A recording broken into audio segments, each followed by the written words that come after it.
Her hand trembled as she slid the note across white linen, 7 words that would either save a dangerous man's life or end hers. In 30 seconds, champagne would flow, toasts would rise, and 5 assassins would turn an engagement celebration into an execution. But Olivia had already made her choice.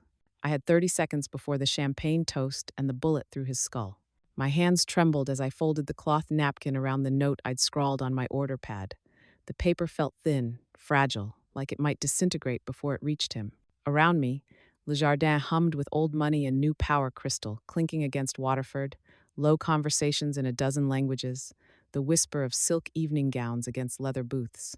Outside, Manhattan's autumn rain streaked the floor to ceiling windows, turning the city into a blur of neon and shadow. But inside, everything was warm. Too warm. Suffocating. I approached table 7 like I was walking toward my own grave. The Mafia boss sat with his back to the glass wall, the city's glittering skyline framing him like a throne. He was younger than I expected, maybe 35, with sharp cheekbones, slick-back black hair, and eyes that missed absolutely nothing. His black suit probably cost more than my nursing school debt. His fingers drummed against the white tablecloth in a slow, predatory rhythm that made the hair on the back of my neck stand up. Beside him, Marie K. Atkins leaned close, whispering something that made her crimson lips curve into a smile. Her emerald necklace caught the candlelight, throwing green fire across the table. She looked like a woman celebrating her engagement. She wasn't. 15 minutes ago, I'd heard her order his execution. The restaurant's private wine room wasn't really for wine selection. It was for conversations that needed to stay buried. I'd been sent down to retrieve a 2009 Chateau Margaux for table 12, navigating past rows of bottles that cost more than my monthly rent, when I heard voices drifting from the far corner. Female. Sharp. Speaking rapid French. I froze between the Bordeaux and the Burgundy, my hand still reaching for the bottle, my breath catching in my throat. Oui, il est à la table 7, près de la fenêtre. Yes, he's at table 7, by the window. My French was restaurant level, at best enough to know escargot from coq au vin, enough to navigate wine pairings and dietary restrictions. But I caught fragments that made my blood run cold. Table 7, the window. In position. In position. 2 au bar, 3 près des cuisines. 2 at the bar, 3 near the kitchen. Then she switched to English, her accent thick and cultured, the kind of accent that came from Swiss boarding schools and summer homes in the Hamptons. You'll have a clean shot during the toast, she said, her voice as casual as if she were ordering dessert. Make it look like the Yakuza. We need the families at war. The Koreans and Japanese tearing each other apart while we consolidate power. The bottle in my hand suddenly weighed 1,000 pounds. I should have cleared my throat, announced my presence, acted professional. Instead, I stood paralyzed, pressed against the wine rack, listening to a woman orchestrate murder with the same tone she'd used to discuss the weather. What about witnesses? Another voice, male, gruff, speaking accented English. Collateral damage, Marie said, and I could hear the shrug in her voice. A few dead socialites will make it look more authentic. The police will write it off as gang violence. They always do. My heart hammered so hard I thought it might crack my ribs. Heels clicked against marble, moving toward the stairs. I pressed myself deeper into the shadows, praying the rows of expensive bottles would hide me. Through the gaps between vintage Bordeaux, I caught a glimpse of her tall, elegant, wearing a black evening gown that probably cost more than my car. Dark hair swept into an elaborate chignon, that emerald necklace glowing against her throat like a serpent's eyes. Marika Atkins, heiress to the Atkins pharmaceutical fortune, Manhattan socialite, philanthropist, and apparently a cold-blooded killer. The woman currently sitting at table 7, playing devoted fiancé to the man she'd just sentenced to death. I waited until her footsteps faded completely before I moved. My legs felt like water as I climbed back up the service stairs, the Chateau Margaux forgotten somewhere between panic and moral calculation. When I stepped back onto the restaurant floor, my brain was racing, trying to process what I'd just heard. Table 7 by the window, 2 at the bar, 3 near the kitchen, clean shot during the toast. I scanned the dining room with new eyes, and everything clicked into terrible, crystalline focus. 2 men sat at the bar, both in their mid-30s, wearing expensive suits that didn't quite fit right. too bulky through the shoulders, too stiff through the torso. They nursed drinks they hadn't actually touched in 20 minutes, their eyes constantly drifting toward table 7. They weren't watching the Yankees game playing on the flat screen above the bar. They were watching him. 3 men loitered near the kitchen entrance, standing in that awkward space between the dining room and the service area where customers didn't usually congregate. They had menus open, but I'd been working here for 8 months. I knew every regular, every walk-in, every face that came through those doors. These men had never ordered, never sat down. 2 of them had their backs pressed to the walls, heads on swivels, scanning the room with the mechanical precision of security cameras. The third kept his hand inside his jacket, fingers wrapped around something that definitely wasn't a phone. My heart kicked into overdrive. I looked back at table 7, at the Mafia boss, because that's what he had to be. Nobody sat like that, moved like that, commanded space like that without being dangerous, laughing at something Marie said. Completely unaware that the woman touching his arm, gazing at him with those adoring eyes, had orchestrated his execution down to the second. That in less than 10 minutes, when the champagne arrived for the engagement toast, 5 armed men were going to turn this restaurant into a slaughterhouse. I could walk away. The thought whispered through my mind, seductive and rational. Clock out early. Say I was sick. Say I had a family emergency. Let whatever was about to happen just happen. Men like him didn't end up in my world by accident. He'd made enemies, probably deserved them, probably deserved whatever bullet was coming his way. This wasn't my fight, wasn't my world. I served appetizers and poured wine and smiled through condescension from people who thought their money made them better than me. I didn't get involved in mob wars. But then I thought about my grandmother in that Bronx nursing home, surviving on Medicare that barely covered her medications. I thought about every nurse who'd fought the insurance companies for her, every doctor who'd stayed late, who'd gone to bat for a patient who couldn't afford to fight back. I thought about mercy, unearned and freely given. I thought about the Hippocratic oath I'd planned to take when I finished nursing school. First, do no harm. And I thought, I can't just let someone die. Not when I could stop it. Not when 30 seconds of courage could save a life, even if that life belonged to someone dangerous. So I grabbed my order pad from my apron pocket, clicked my pen, and wrote 7 words in handwriting that shook so badly I could barely read it myself. Your fiancé's betrayed you. They're in position. The note felt like it weighed more than my future as I folded it into a small square, tucking it into a cloth napkin. My reflection in the wine glasses looked ghost pale as I made my way to table 7. Each step felt like walking underwater, time stretching and contracting in that strange way it does when your brain knows you're about to do something that can't be undone. I was hyper-aware of everything, the scratch of polyester against my skin, the squeak of my shoes on marble, the way Marie's laugh sounded like breaking glass, brittle and sharp. The 2 men at the bar shifted, tracking my movement. The 3 men near the kitchen tensed, hands moving fractionally closer to concealed weapons. You're Glenfiddich, sir.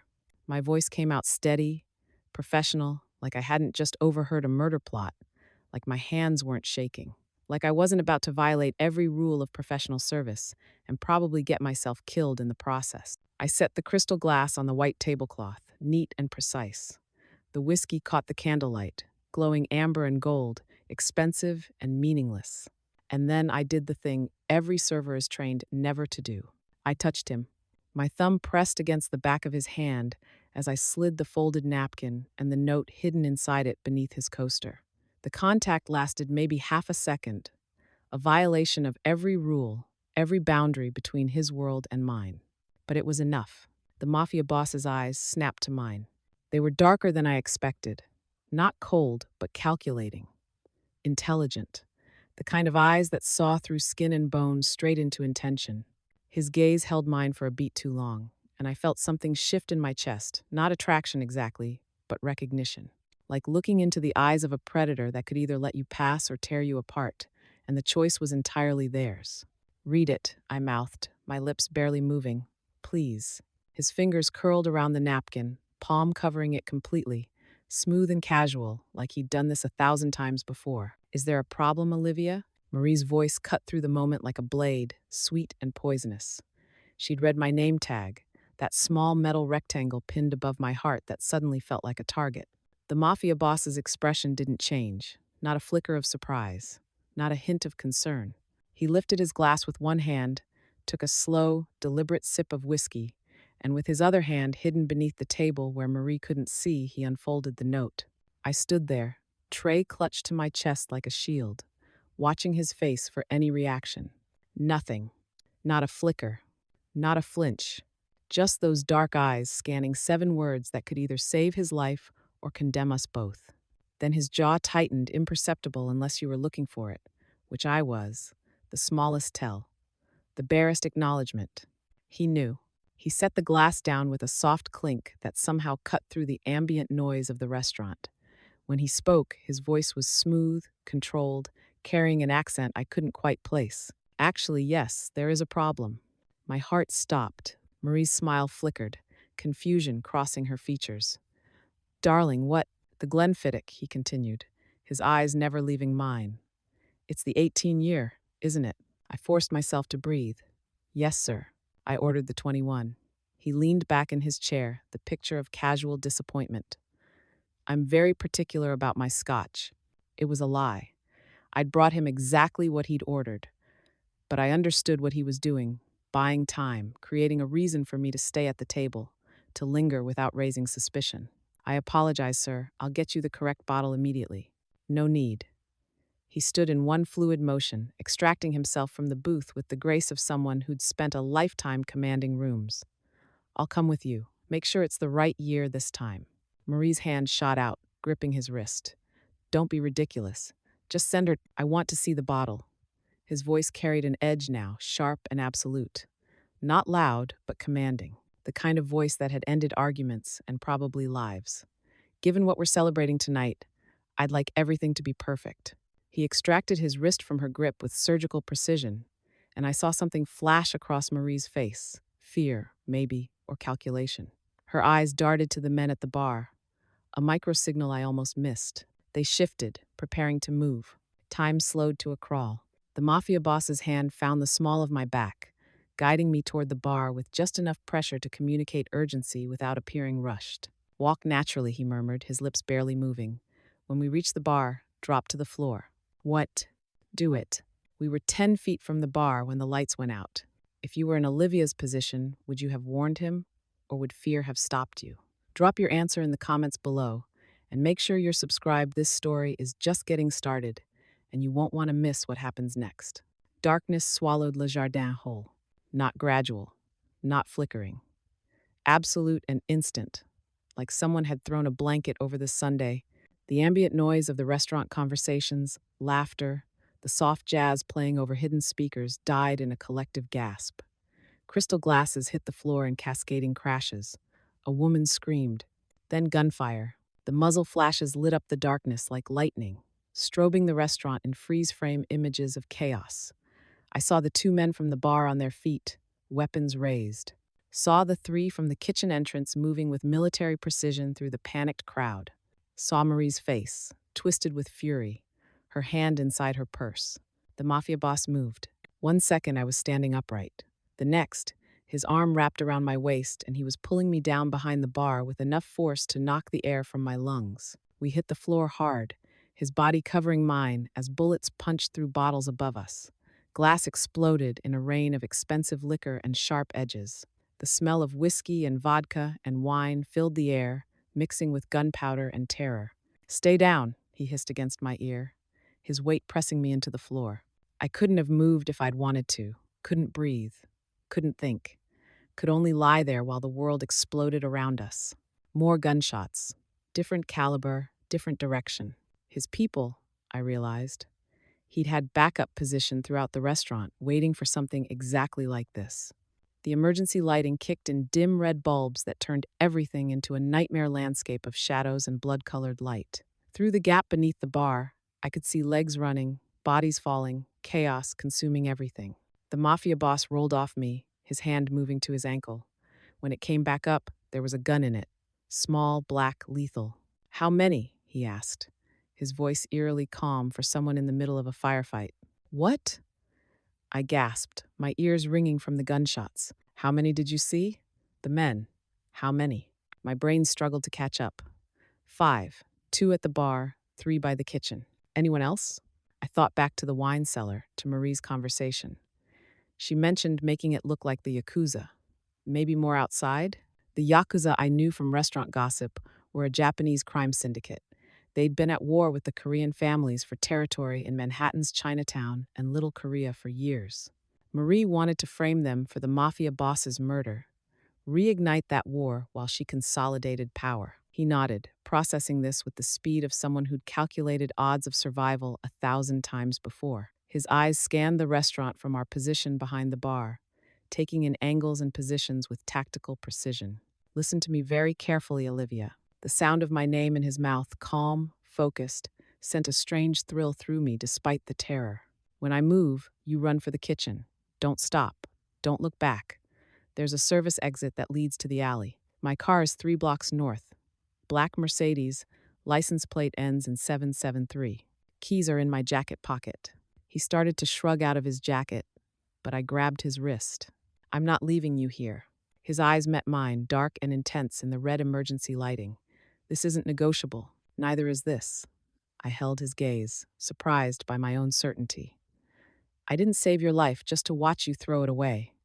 We go together or we don't go at all. For a moment, something flickered across his face. Surprise, maybe, or respect. Then the professional mask slammed back down. You're either very brave or very stupid. I haven't decided which yet, I shot back. Despite everything, the gunfire, the screams, the smell of blood and alcohol, his mouth twitched. Almost a smile. Stay behind me. Do exactly what I say when I say it. Understand? I nodded. He rose slightly, peering over the bar.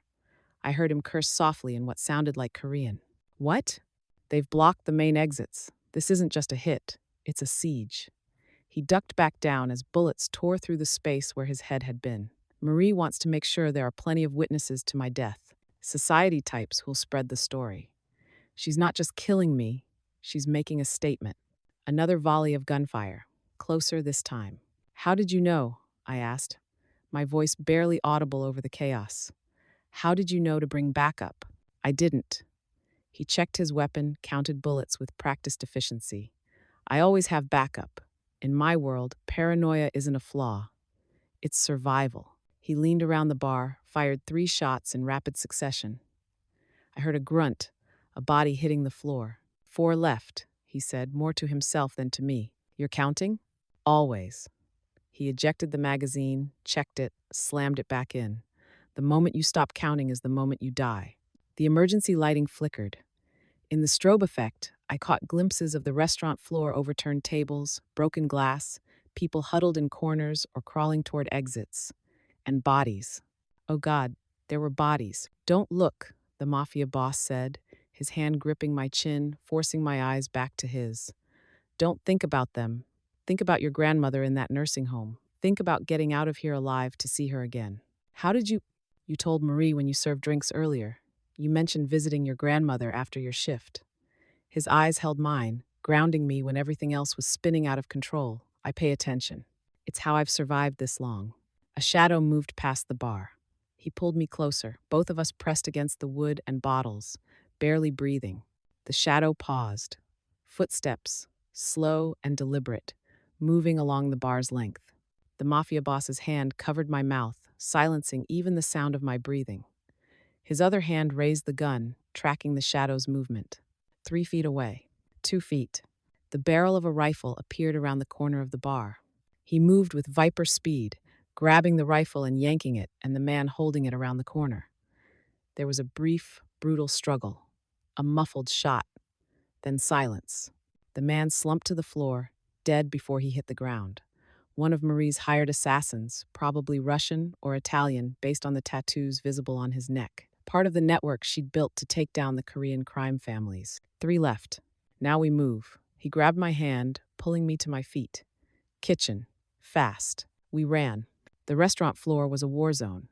Tables overturned, chairs scattered, the beautiful white linens now stained with wine and blood.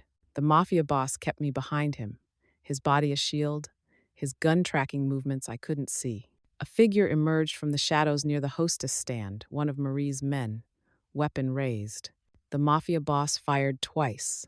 The man went down. 2 left. We were almost to the kitchen when I heard her voice. Going somewhere, darling? Marie stood between us and the kitchen entrance, and she wasn't alone. The last of her hired killers flanked her, a massive man, easily 6'4", built like a professional enforcer, with dead eyes and a gun pointed directly at the mafia boss's chest. But it was Marie who terrified me more. She discarded the loving fiancé act completely. Her face was cold, calculating. Her crimson lips curved into something that might have been a smile if it held any warmth at all. The emerald necklace still glowed at her throat, catching the emergency lighting like a serpent's eyes. I have to admit, she continued, her voice carrying across the ruined restaurant, I'm impressed. Most men don't figure it out until the bullet's already in their brain. But then, you always were smarter than you looked, weren't you? The mafia boss's voice was controlled, but I could feel the tension radiating through him. Marie, we could have avoided all this. The engagement was business. Nothing more. You didn't have to. Didn't have to what? Kill you? She laughed, the sound brittle and sharp. Oh, darling, this was never about the engagement. This was about power. Your family's territory, your connections, your empire. I don't want to marry into it. I want to own it. Marie K. Atkins, heiress, socialite, philanthropist.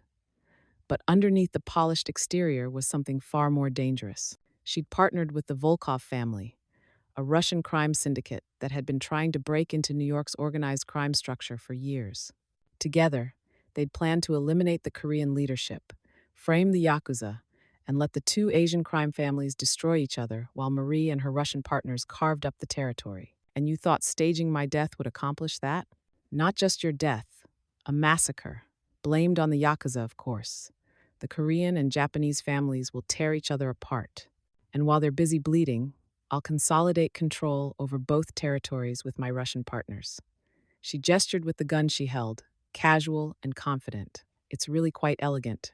The Volkov family had money, soldiers, and political connections that rivaled any established crime family in New York. With Marie's legitimate business front, Atkins Pharmaceutical, and her society connections, they'd be unstoppable. A new power structure built on the ashes of old rivalries. Except for one problem. The mafia boss's hand tightened on mine. I'm not dead. A temporary situation. Marie's eyes shifted to me, and I felt the weight of her gaze like a physical thing. Though I must say, I'm curious. What made you do it? What made a nobody waitress risk her life for a man she doesn't even know? The question hung in the air between us. I opened my mouth, closed it.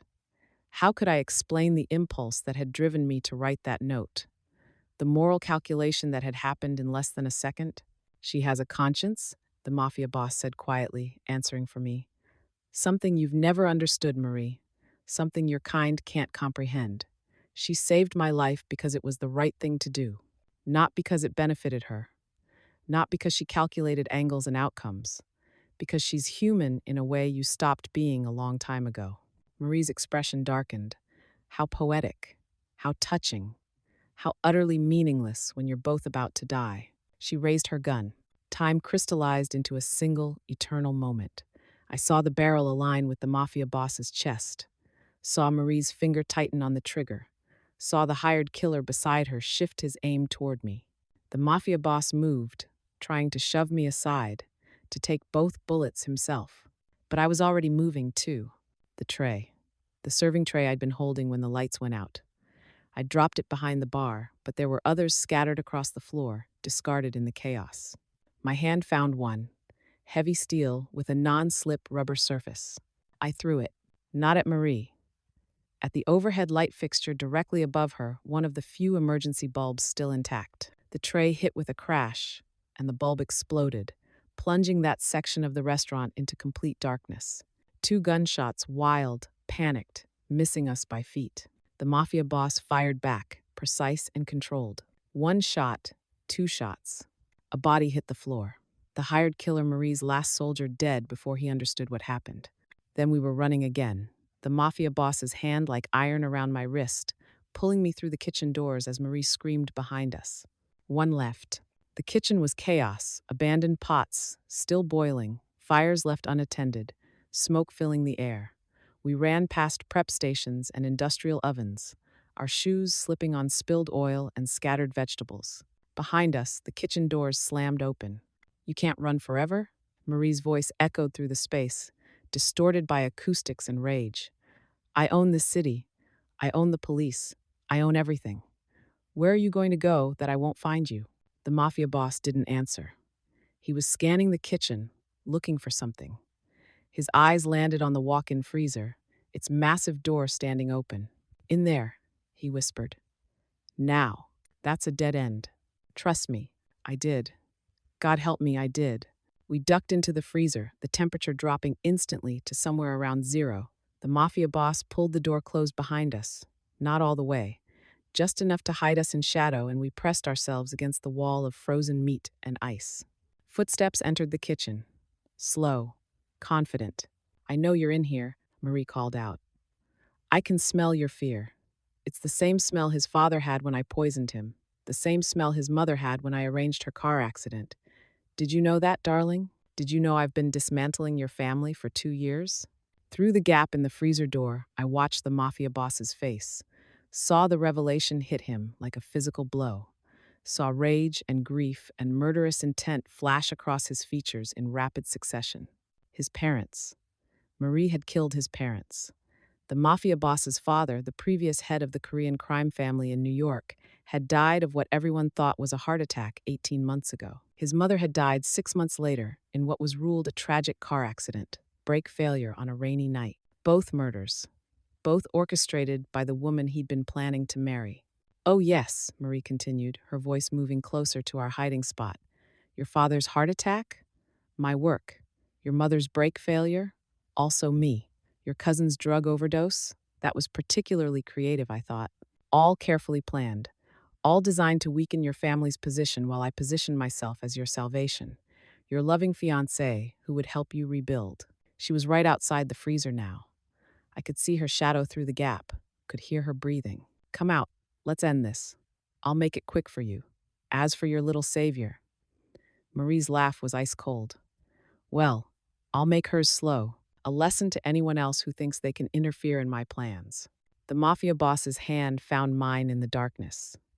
He squeezed once a message, a promise, maybe a goodbye. Then he kicked the freezer door open with explosive force. The heavy steel door slammed into Marie, sending her sprawling backward. Her gun clattered across the tile floor. The mafia boss was on her in an instant, his gun pressed to her temple, his voice deadly calm. You killed my parents. Yes.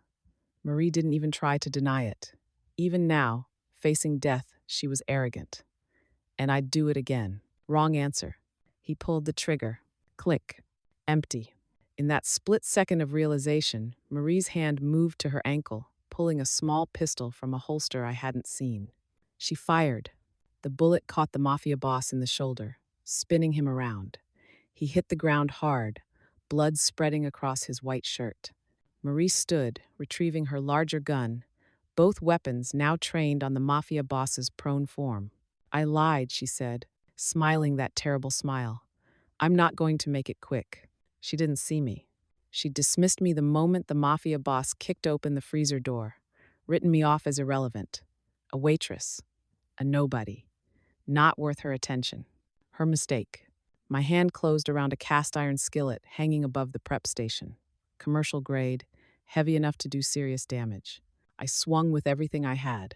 The skillet connected with the back of Marie's skull with a sickening crack. She dropped like a puppet with cut strings, both guns clattering away, her body crumpling to the kitchen floor. Silence descended. I stood there, skillet still raised, breathing hard, my entire body shaking with adrenaline and shock. The mafia boss pushed himself up with his good arm, his face pale from blood loss, but his eyes alert. Is she dead? I whispered. He checked her pulse, his expression unreadable. No, but she'll wish she was when she wakes up. Sirens wailed in the distance, growing closer. We need to go. The mafia boss struggled to his feet, his hand pressed to his wounded shoulder. The police will be here in minutes. If we're here when they arrive, we'll spend the next 12 hours answering questions, and Marie has enough connections to make sure those questions never end. You need a hospital. I need to disappear. So do you. He looked at me, really looked at me, and I saw exhaustion and pain and something else I couldn't name. She wasn't lying, Olivia. She does own half this city. The moment she wakes up, she'll have every resource at her disposal hunting for us. For you. Because you're a witness. Because you saved my life. Because you matter now. The weight of that settled over me like a physical thing. What are you saying? I'm saying your old life ended the moment you passed me that note.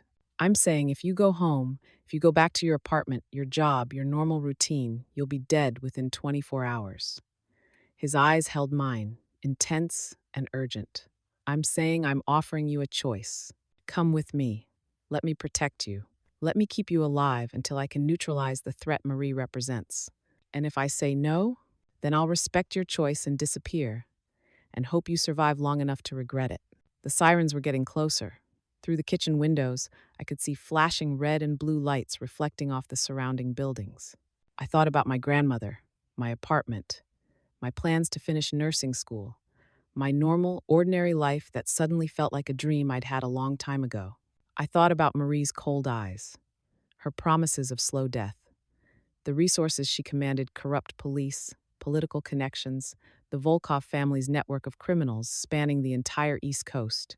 I thought about the Mafia boss, bleeding and exhausted, offering protection to a woman he barely knew because she'd saved his life. Where would we go? Something that might have been relief crossed his face. Somewhere safe, somewhere she can't reach us. I have places, resources, people who owe me favors. The kitchen doors burst open. Not police. Not yet. 3 men in dark suits, moving with military precision. For a heart-stopping second, I thought they were more of Marie's killers. Then the Mafia boss raised his hand in a signal, and they holstered their weapons. Boss, one of them said in accented English. I recognized the voice as Korean, his eyes taking in the Mafia boss's wound with professional assessment. We need to move. Now. The Mafia boss, the head of the Korean crime family in New York, the man whose parents had been murdered by the woman he'd almost married, the dangerous stranger I'd saved with 7 words, looked at me one last time, his hand extended. Last chance, Olivia. Come with me or go back to your life and hope for the best. I looked at his hand, at the blood staining his shirt, at his eyes, dark and intense and somehow honest despite everything he represented. I took his hand. Let's go. What would you have done in Olivia's position? Would you have gone with him or taken your chances alone? Let me know in the comments, and don't forget to subscribe. This is only the beginning of their dangerous journey together. The black Mercedes was exactly where the Mafia boss said it would be, 3 blocks north, tucked into a service alley between a closed boutique and a 24-hour pharmacy. Rain hammered down on us as we ran, turning the streets into rivers of neon and shadow.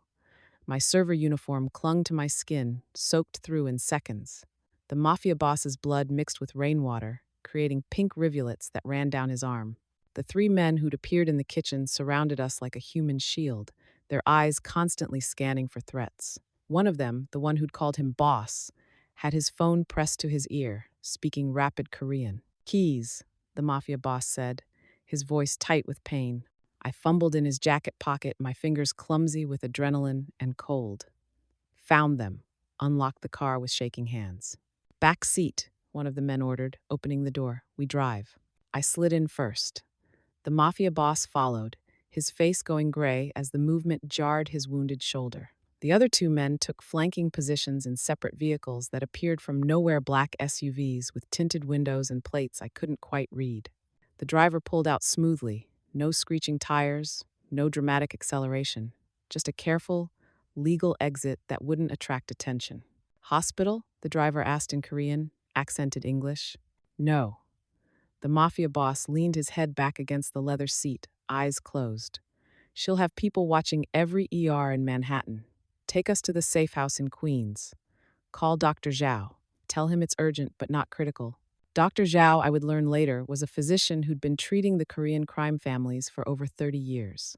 Not because he was corrupt, but because he believed everyone deserved medical care, regardless of who they were or what they'd done. He'd delivered the Mafia boss into the world, stitched up his first knife wound at 17, and had been the family's trusted medical confidant ever since. Boss, you're bleeding. I said it's not critical. The Mafia boss's eyes opened, fixing on the driver. Marie doesn't know about the Queen's location. It's clean. We go there. The driver, whose name I would later learn was Jackson Park, a second-generation Korean American who'd grown up in the same neighborhood as the Mafia boss and had sworn loyalty to the family at age 16, nodded, changing course. I sat there in wet clothes, watching the Mafia boss press his good hand against his wounded shoulder, trying to slow the bleeding. In the intermittent glow of passing streetlights, he looked younger than I'd thought, vulnerable, human. "Let me help." I reached for his shoulder. He caught my wrist, his grip weak but insistent. "You've done enough." "I've barely done anything. You're bleeding all over your expensive car." "It's not my blood I'm worried about." His eyes met mine, and I saw something raw there, something that looked almost like fear. "Marie shot at me, but she could have shot at you. She will shoot at you.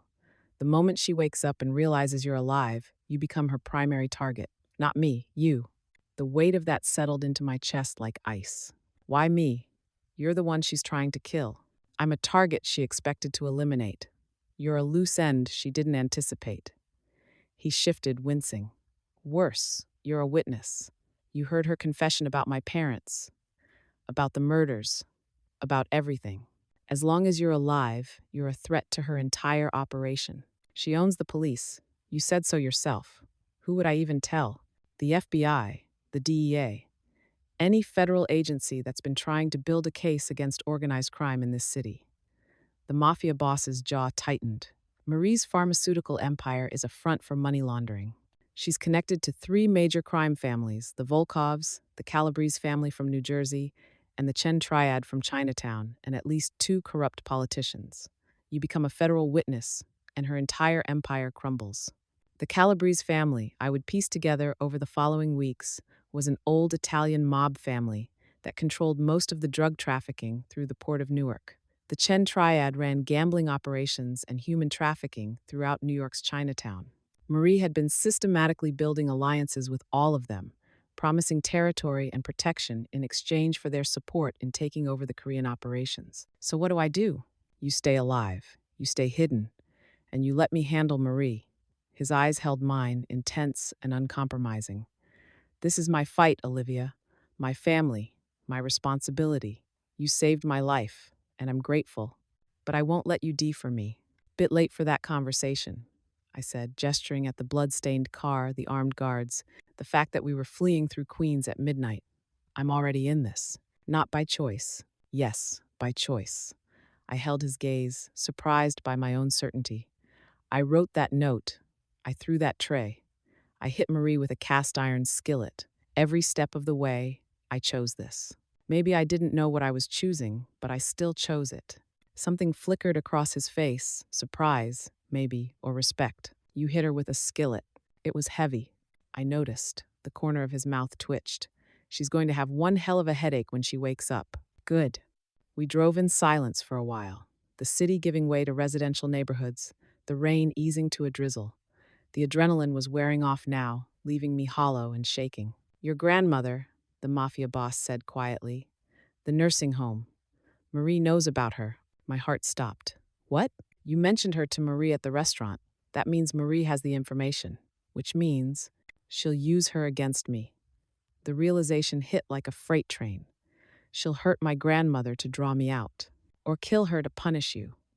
His face was grim. "I'm sorry, Olivia, but you need to understand what you're dealing with.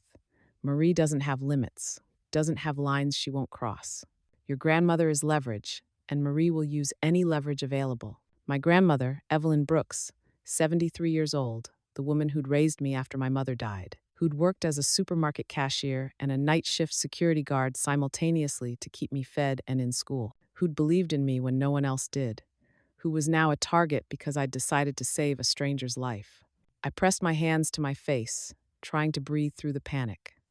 My grandmother, the woman who'd raised me after my mother died, who'd worked 2 jobs to keep me in school, who'd believed in me when no one else did.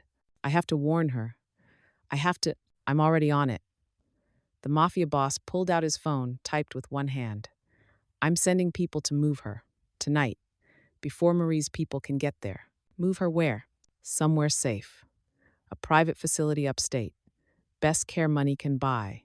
24-hour security, completely off the grid." He looked at me, his expression serious. "She'll be safe, Olivia. I promise you that. Why would you do this? You don't even know her. Don't know me. You saved my life. That creates a debt. In my world, debts are sacred. He held my gaze. And besides, you're not the only one who understands mercy. I lost my parents. I won't let you lose your grandmother. Not because of me. The car pulled into an underground parking garage, descending several levels before stopping in a space marked with Korean characters I couldn't read. The driver killed the engine. We're here. Here turned out to be a converted warehouse space, industrial chic, with exposed brick and floor-to-ceiling windows overlooking the East River. It looked like a high-end loft, the kind featured in architectural magazines. Not the kind of place I'd imagined when the Mafia boss said safe house.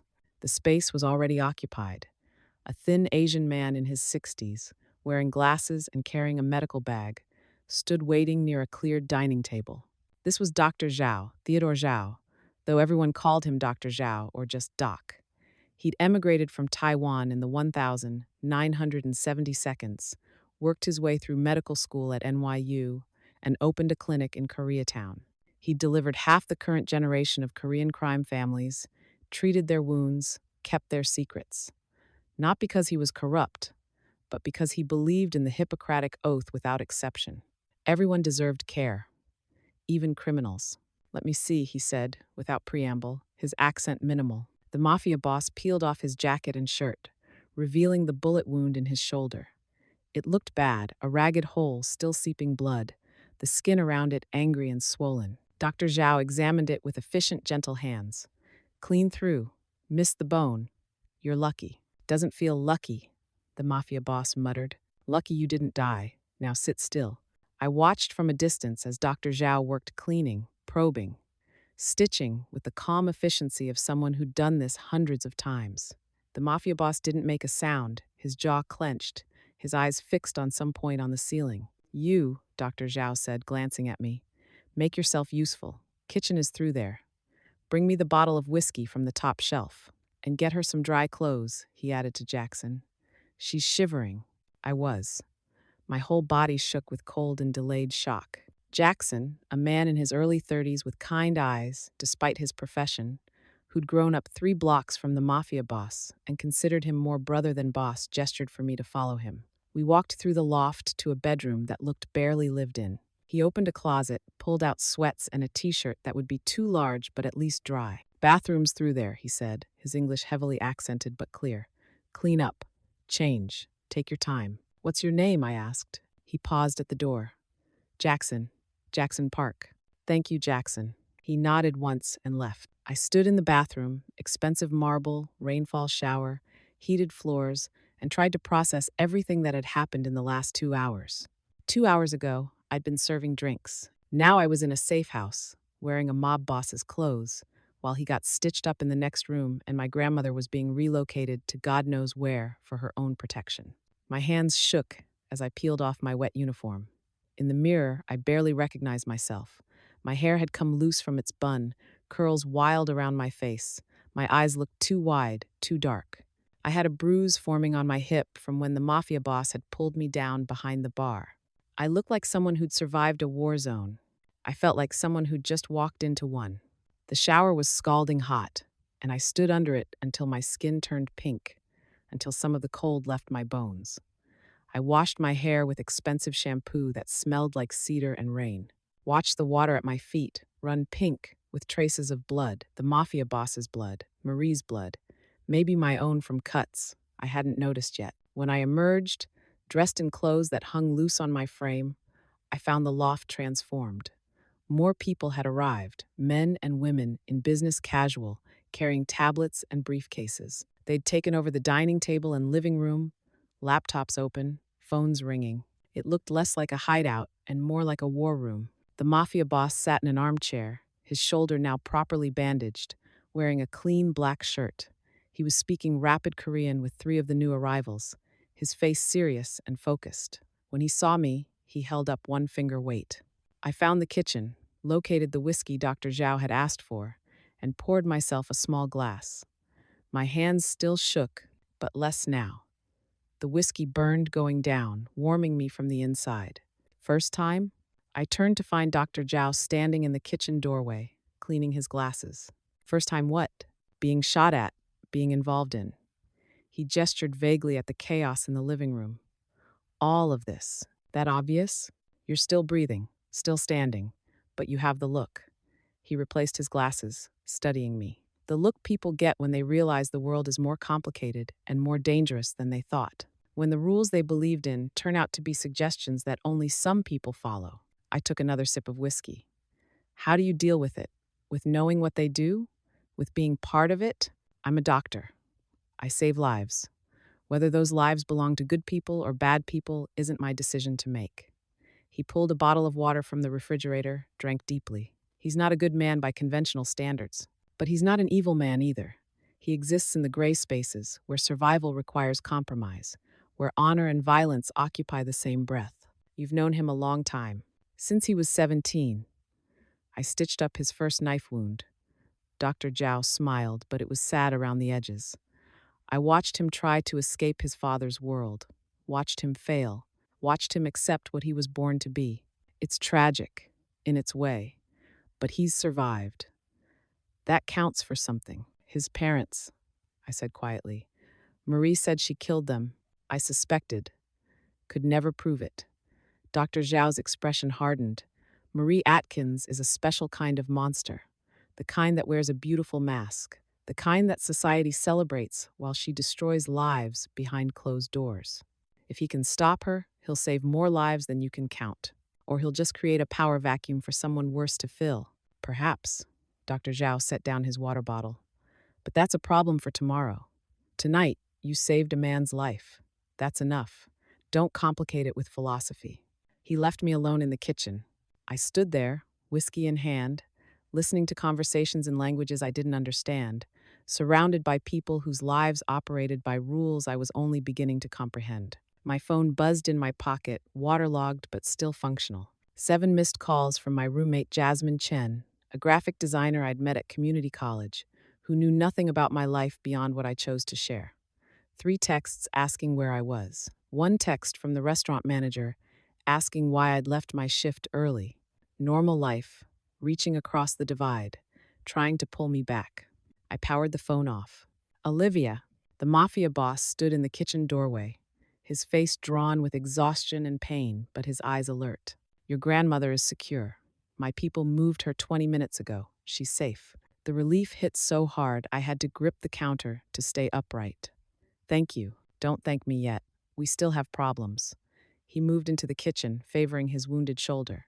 Marie is alive, which means she'll wake up, and when she does, she'll come for both of us with everything she has. So what do? We prepare, we plan, and then we strike first. He poured himself a glass of water, took pain medication that Dr. Zhao must have left. I'm going to destroy everything Marie has built, her business empire, her political connections, her network with the Volkovs, the Calabrese family, the Chen triad, all of it. And I'm going to make sure she spends the rest of her life in a federal prison, powerless and forgotten. How? Evidence, testimony, strategic leaks to the right people. His eyes met mine. And your help, if you're willing to give it. My help? I'm a waitress who hit someone with a skillet. What can I possibly... You're a witness. You heard Marie confess to multiple murders. You can testify. He set down the glass. But more than that, you see things, notice things. You figured out the hit before it happened. You recognized the assassins. You saved my life with 30 seconds warning. That's not luck, Olivia. That's instinct. That's intelligence. That's useful. I stared at him, trying to process what he was suggesting. You want me to help you take down Marie. I want you to help me survive long enough to take down Marie. There's a difference. He leaned against the counter, exhaustion finally showing through his controlled exterior. I have resources, money, people, connections, but I'm also a target. Marie will come at me with everything: the Volkov soldiers, the Calabrese family's connections, the Chen triad's networks. I need people around me who can think, who can adapt, who can see the threats before they materialize. I'm not trained for this. I don't know anything about your world. You're alive. After tonight, that makes you more qualified than half my people. His expression softened slightly. I'm not asking you to become a soldier, Olivia. I'm asking you to stay alive and help me do the same. The rest we'll figure out as we go. A woman appeared in the kitchen doorway, mid-30s, severe suit, tablet in hand. This was Sarah Chen, no relation to the triad, despite the shared surname. She was a former federal prosecutor who'd left the system after watching too many cases get buried by corruption. Now she used her legal expertise to help the Korean families navigate the complex web of laws they operated within. Not because she'd become corrupt, but because she'd realized the system was broken and someone had to protect the innocent people caught in its gears. She spoke to the Mafia boss in Korean, her tone urgent. His face darkened as he listened. He responded in the same language, his voice hard and commanding. Sarah nodded and disappeared. What? I asked. Marie's awake. She's already moving assets, calling in favors, mobilizing her people. The Mafia boss's jaw clenched. And she's put a price on your head, $500,000 to whoever brings you to her alive. $1 million if they bring me. The kitchen suddenly felt very cold. $1 million.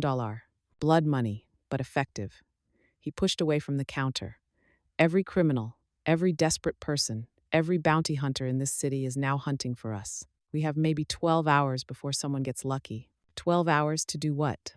To disappear, to regroup, to prepare for war. He held out his hand. Still in? I looked at his hand, looked at his eyes dark and intense and honest despite everything. I thought about my grandmother, safe in some facility I'd never heard of, about my apartment that I could never return to, about my life that had ended the moment I passed that note across white linen. I thought about Marie's cold smile, her promise of slow death, the $1 million price on our heads. I took his hand. Still in. His fingers closed around mine, warm and solid and strangely reassuring. Then let's get to work. The Mafia boss just revealed Marie put a bounty on their heads. But here's what I'm wondering. What secret card does he have left to play? Drop your theory below. And if you're not subscribed yet, well, you're about to miss the wildest twist of this story. The war room operated on caffeine and urgency. Jackson brought us strong black coffee, the kind that tasted like it could strip paint, while the Mafia boss's people transformed the loft into a command center. Laptops displayed maps of the city, security footage, financial records. Phones rang constantly. Conversations in Korean, Mandarin, and English overlapped in a symphony of controlled chaos. I sat at the dining table, nursing my coffee, trying to make sense of the organized pandemonium. The Mafia boss stood at the head of the table, wounded shoulder forgotten, commanding the room with quiet authority. He'd changed into fresh clothes, black jeans, a gray Henley that made his eyes look even darker. A far cry from the Tom Ford suit he'd worn at the restaurant. He looked younger like this, more human, more dangerous. Olivia. I looked up to find him watching me, his expression unreadable. I need you to tell me everything you remember from the wine cellar. Every word Marie said, every detail, no matter how small. Can you do that? I nodded, setting down my coffee. The room quieted as people turned to listen. I felt the weight of their attention, the assessment in their eyes. They were wondering the same thing. The Mafia boss was probably wondering, was I an asset or a liability? I closed my eyes, pulling up the memory. She was speaking French at first. She said he was at table 7, by the window. She said there were 2 at the bar, 3 near the kitchen, that they'd have a clean shot during the toast. I opened my eyes, meeting the Mafia boss's gaze. Then she switched to English. She said to make it look like the Yakuza, that she needed the Korean and Japanese families at war while she consolidated power. The Mafia boss's expression darkened. What else? Someone asked about witnesses. A man's voice.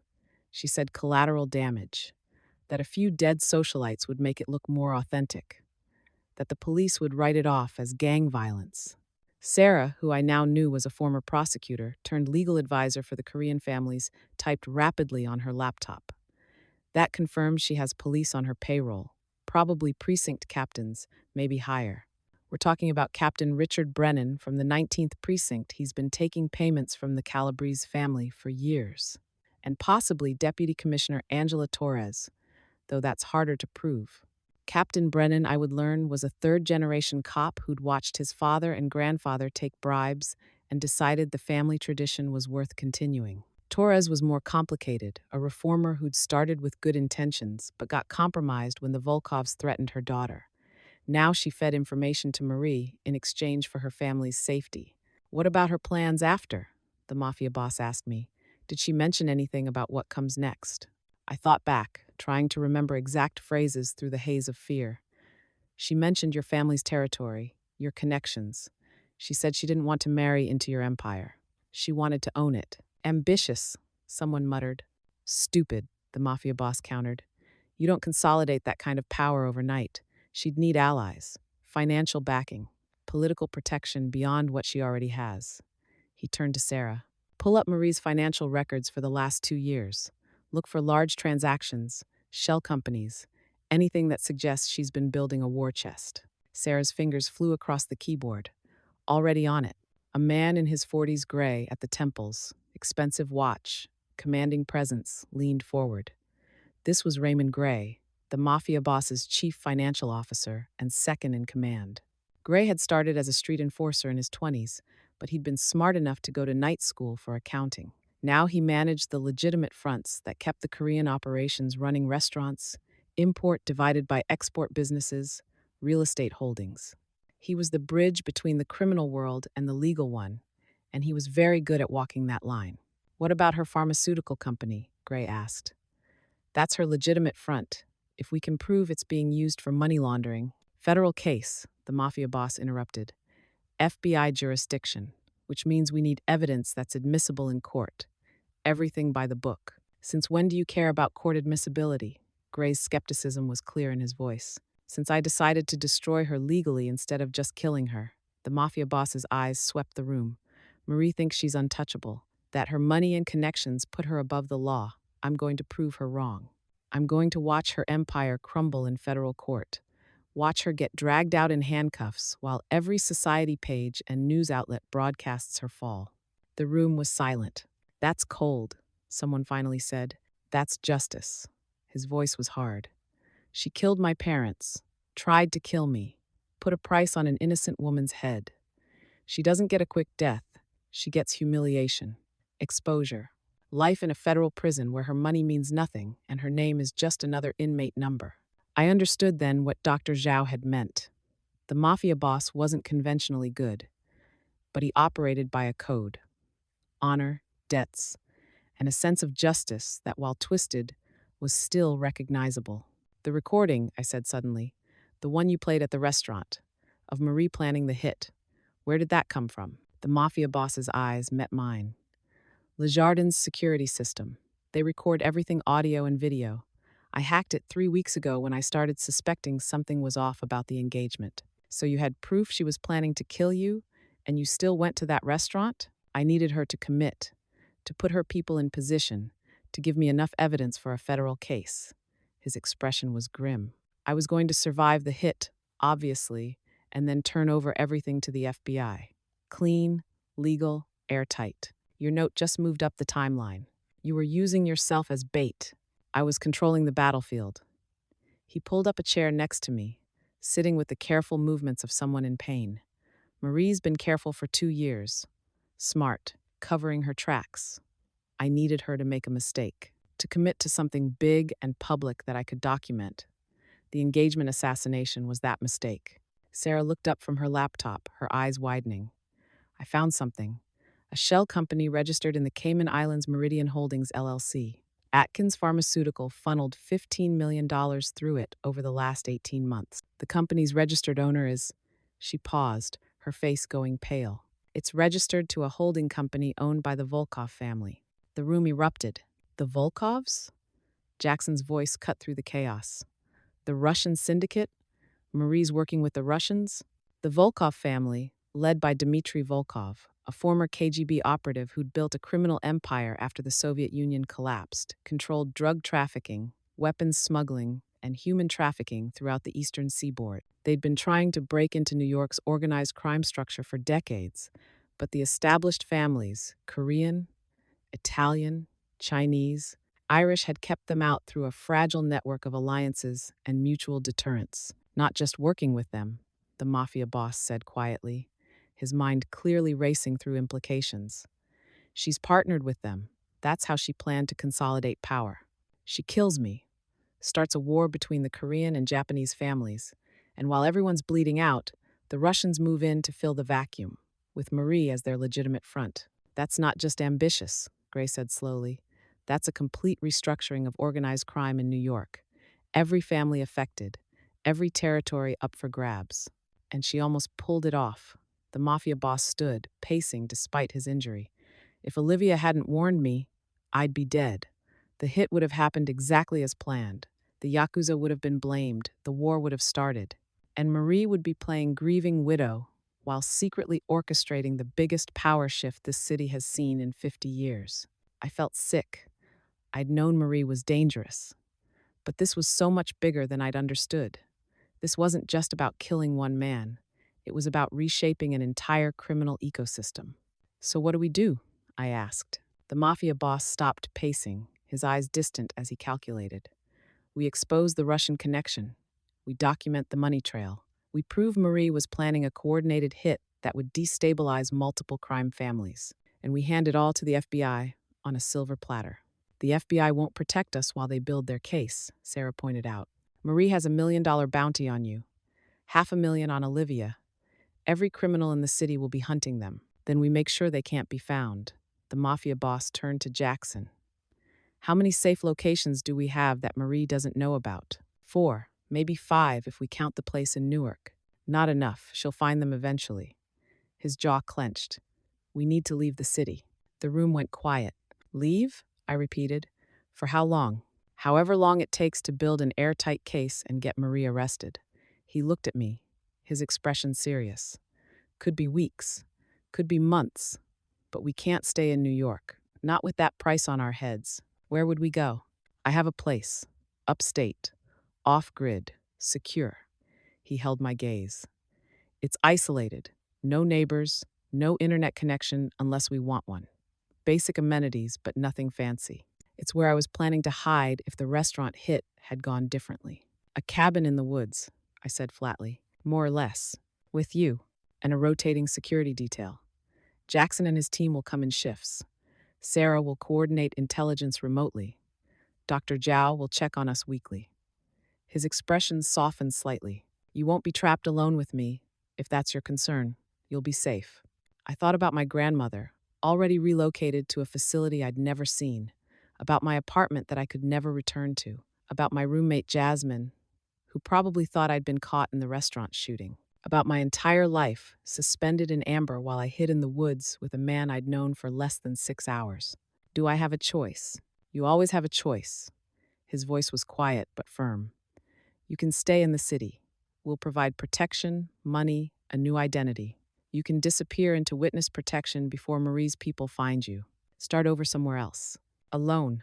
Alone, he confirmed. But safe. Probably safer than staying with me. I'm a target. Being near me makes you a target by association. But if I go into witness protection, I can't help build the case against Marie. No, he admitted. You can't. I stood, moving to the windows overlooking the East River. Dawn was breaking over the city, pale gold light turning the water into liquid fire. Somewhere out there, Marie was mobilizing her forces, calling in favors, sending killers to hunt us down.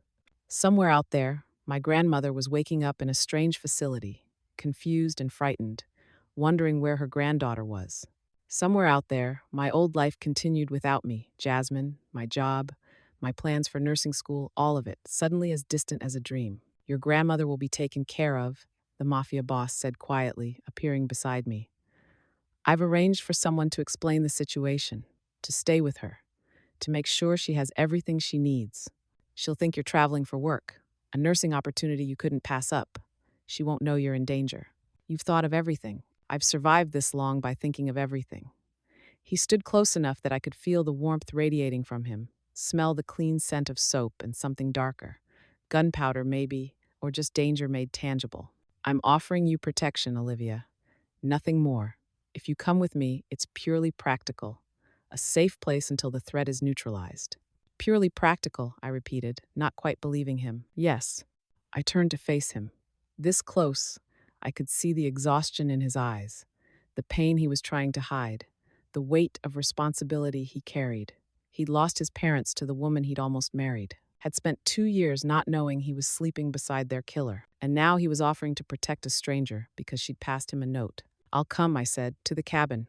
With you." Something flickered in his eyes, relief, maybe, or satisfaction. "You're sure?" "I'm not sure about anything anymore, but I'm in this now. Might as well see it through." I held his gaze. "Besides, someone needs to make sure you don't bleed all over your expensive furniture." The corner of his mouth twitched. Almost a smile. "Fair point." Jackson appeared in the doorway. "Boss, we have a problem." The Mafia boss turned, his entire demeanor shifting back to command mode. "What kind of problem?" "Marie's people found your apartment on the Upper East Side. They're tearing it apart looking for information. Security footage shows 6 men, heavily armed." Jackson's expression was grim. "They're not being subtle about it." "Good. Let them waste their time." The Mafia boss moved back to the war room, pulling up security feeds on one of the laptops. I followed, watching grainy footage of men in tactical gear systematically destroying what looked like a luxury penthouse. "That's your home?" I asked. "Was my home. It's compromised now." His face was impassive as he watched them rifle through his belongings. Anything important was already moved. Let them have the rest. One of the men on the screen held up a photograph. Even through the grainy footage, I could see it clearly.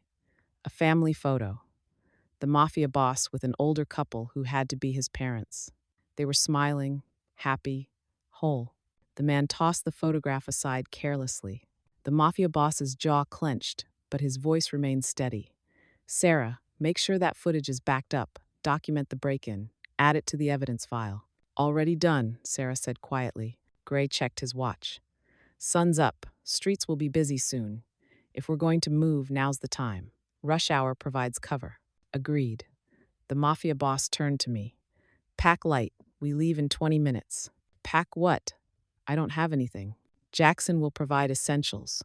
Clothes, toiletries, whatever you need." His eyes swept the room.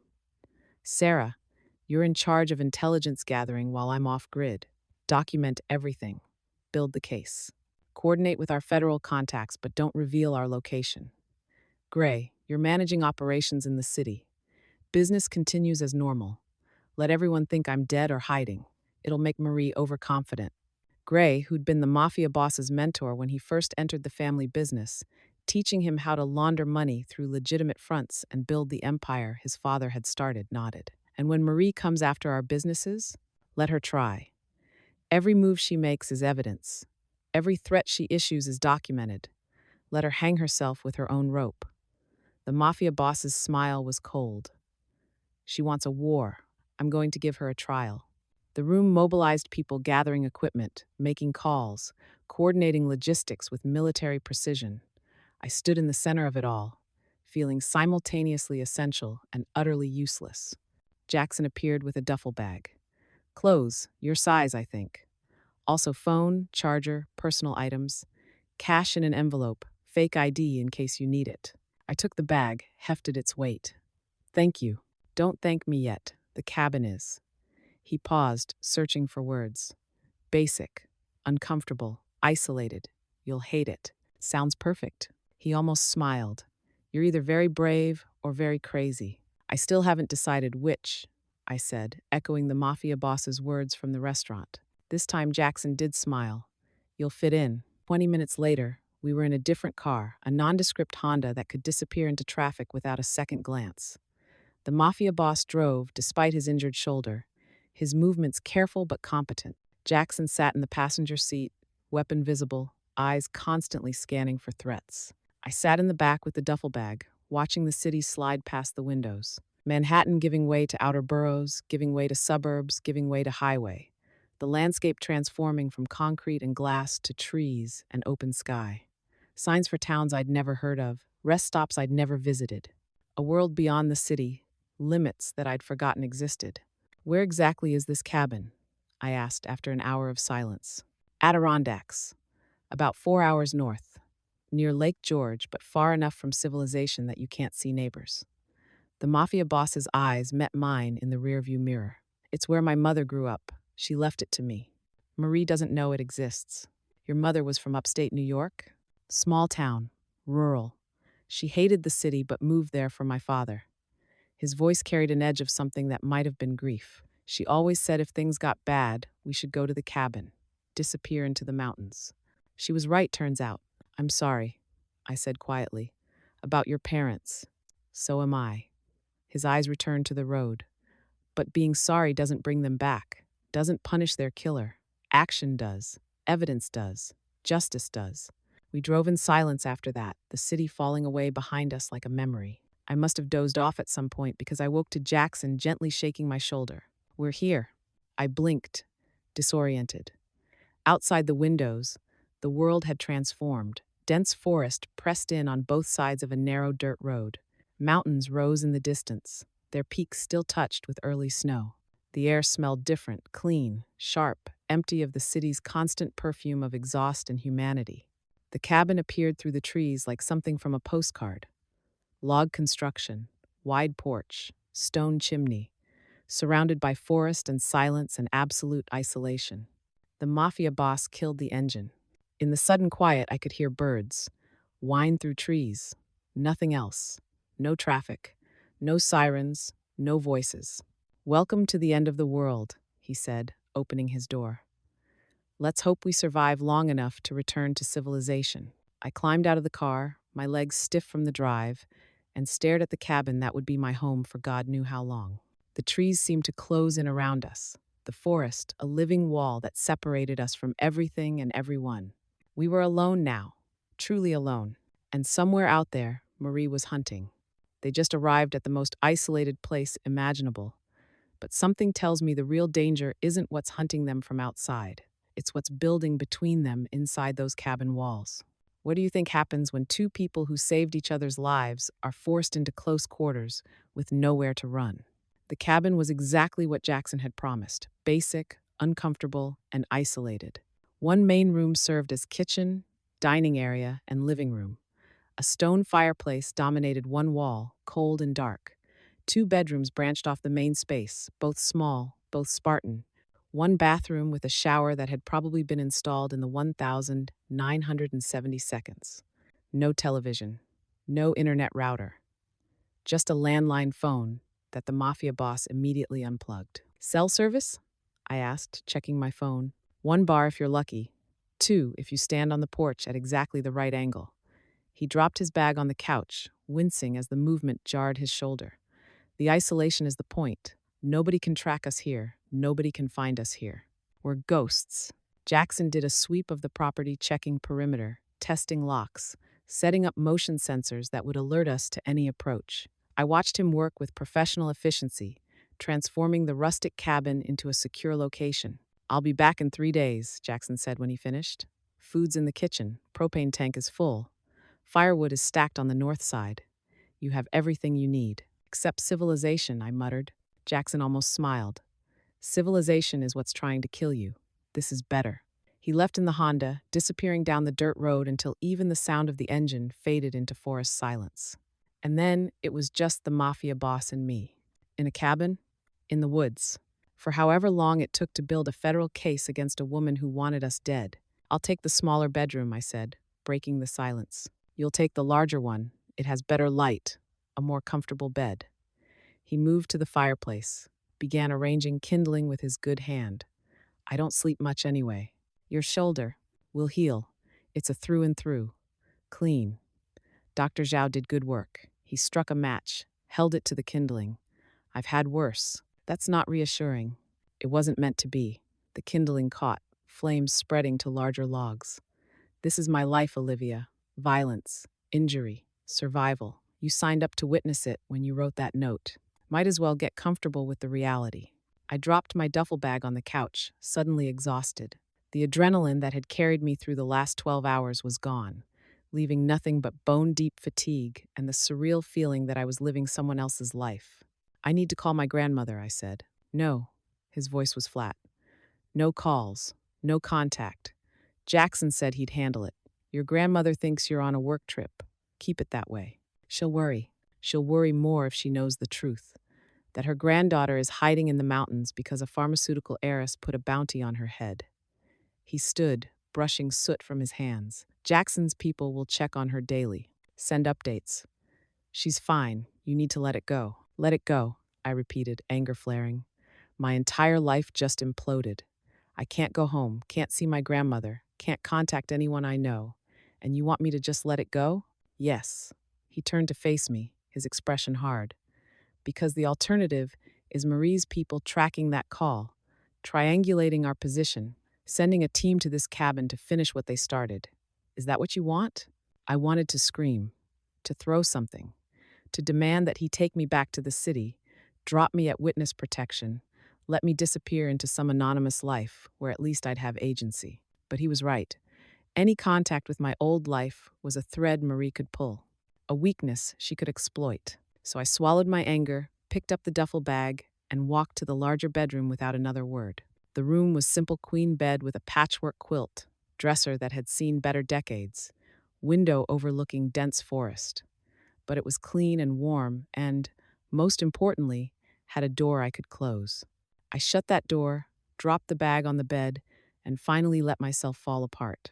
The tears came quietly at first, then harder, my body shaking with sobs I'd been holding back since the restaurant, since the wine cellar, since the moment I'd decided to save a stranger's life and damn my own in the process.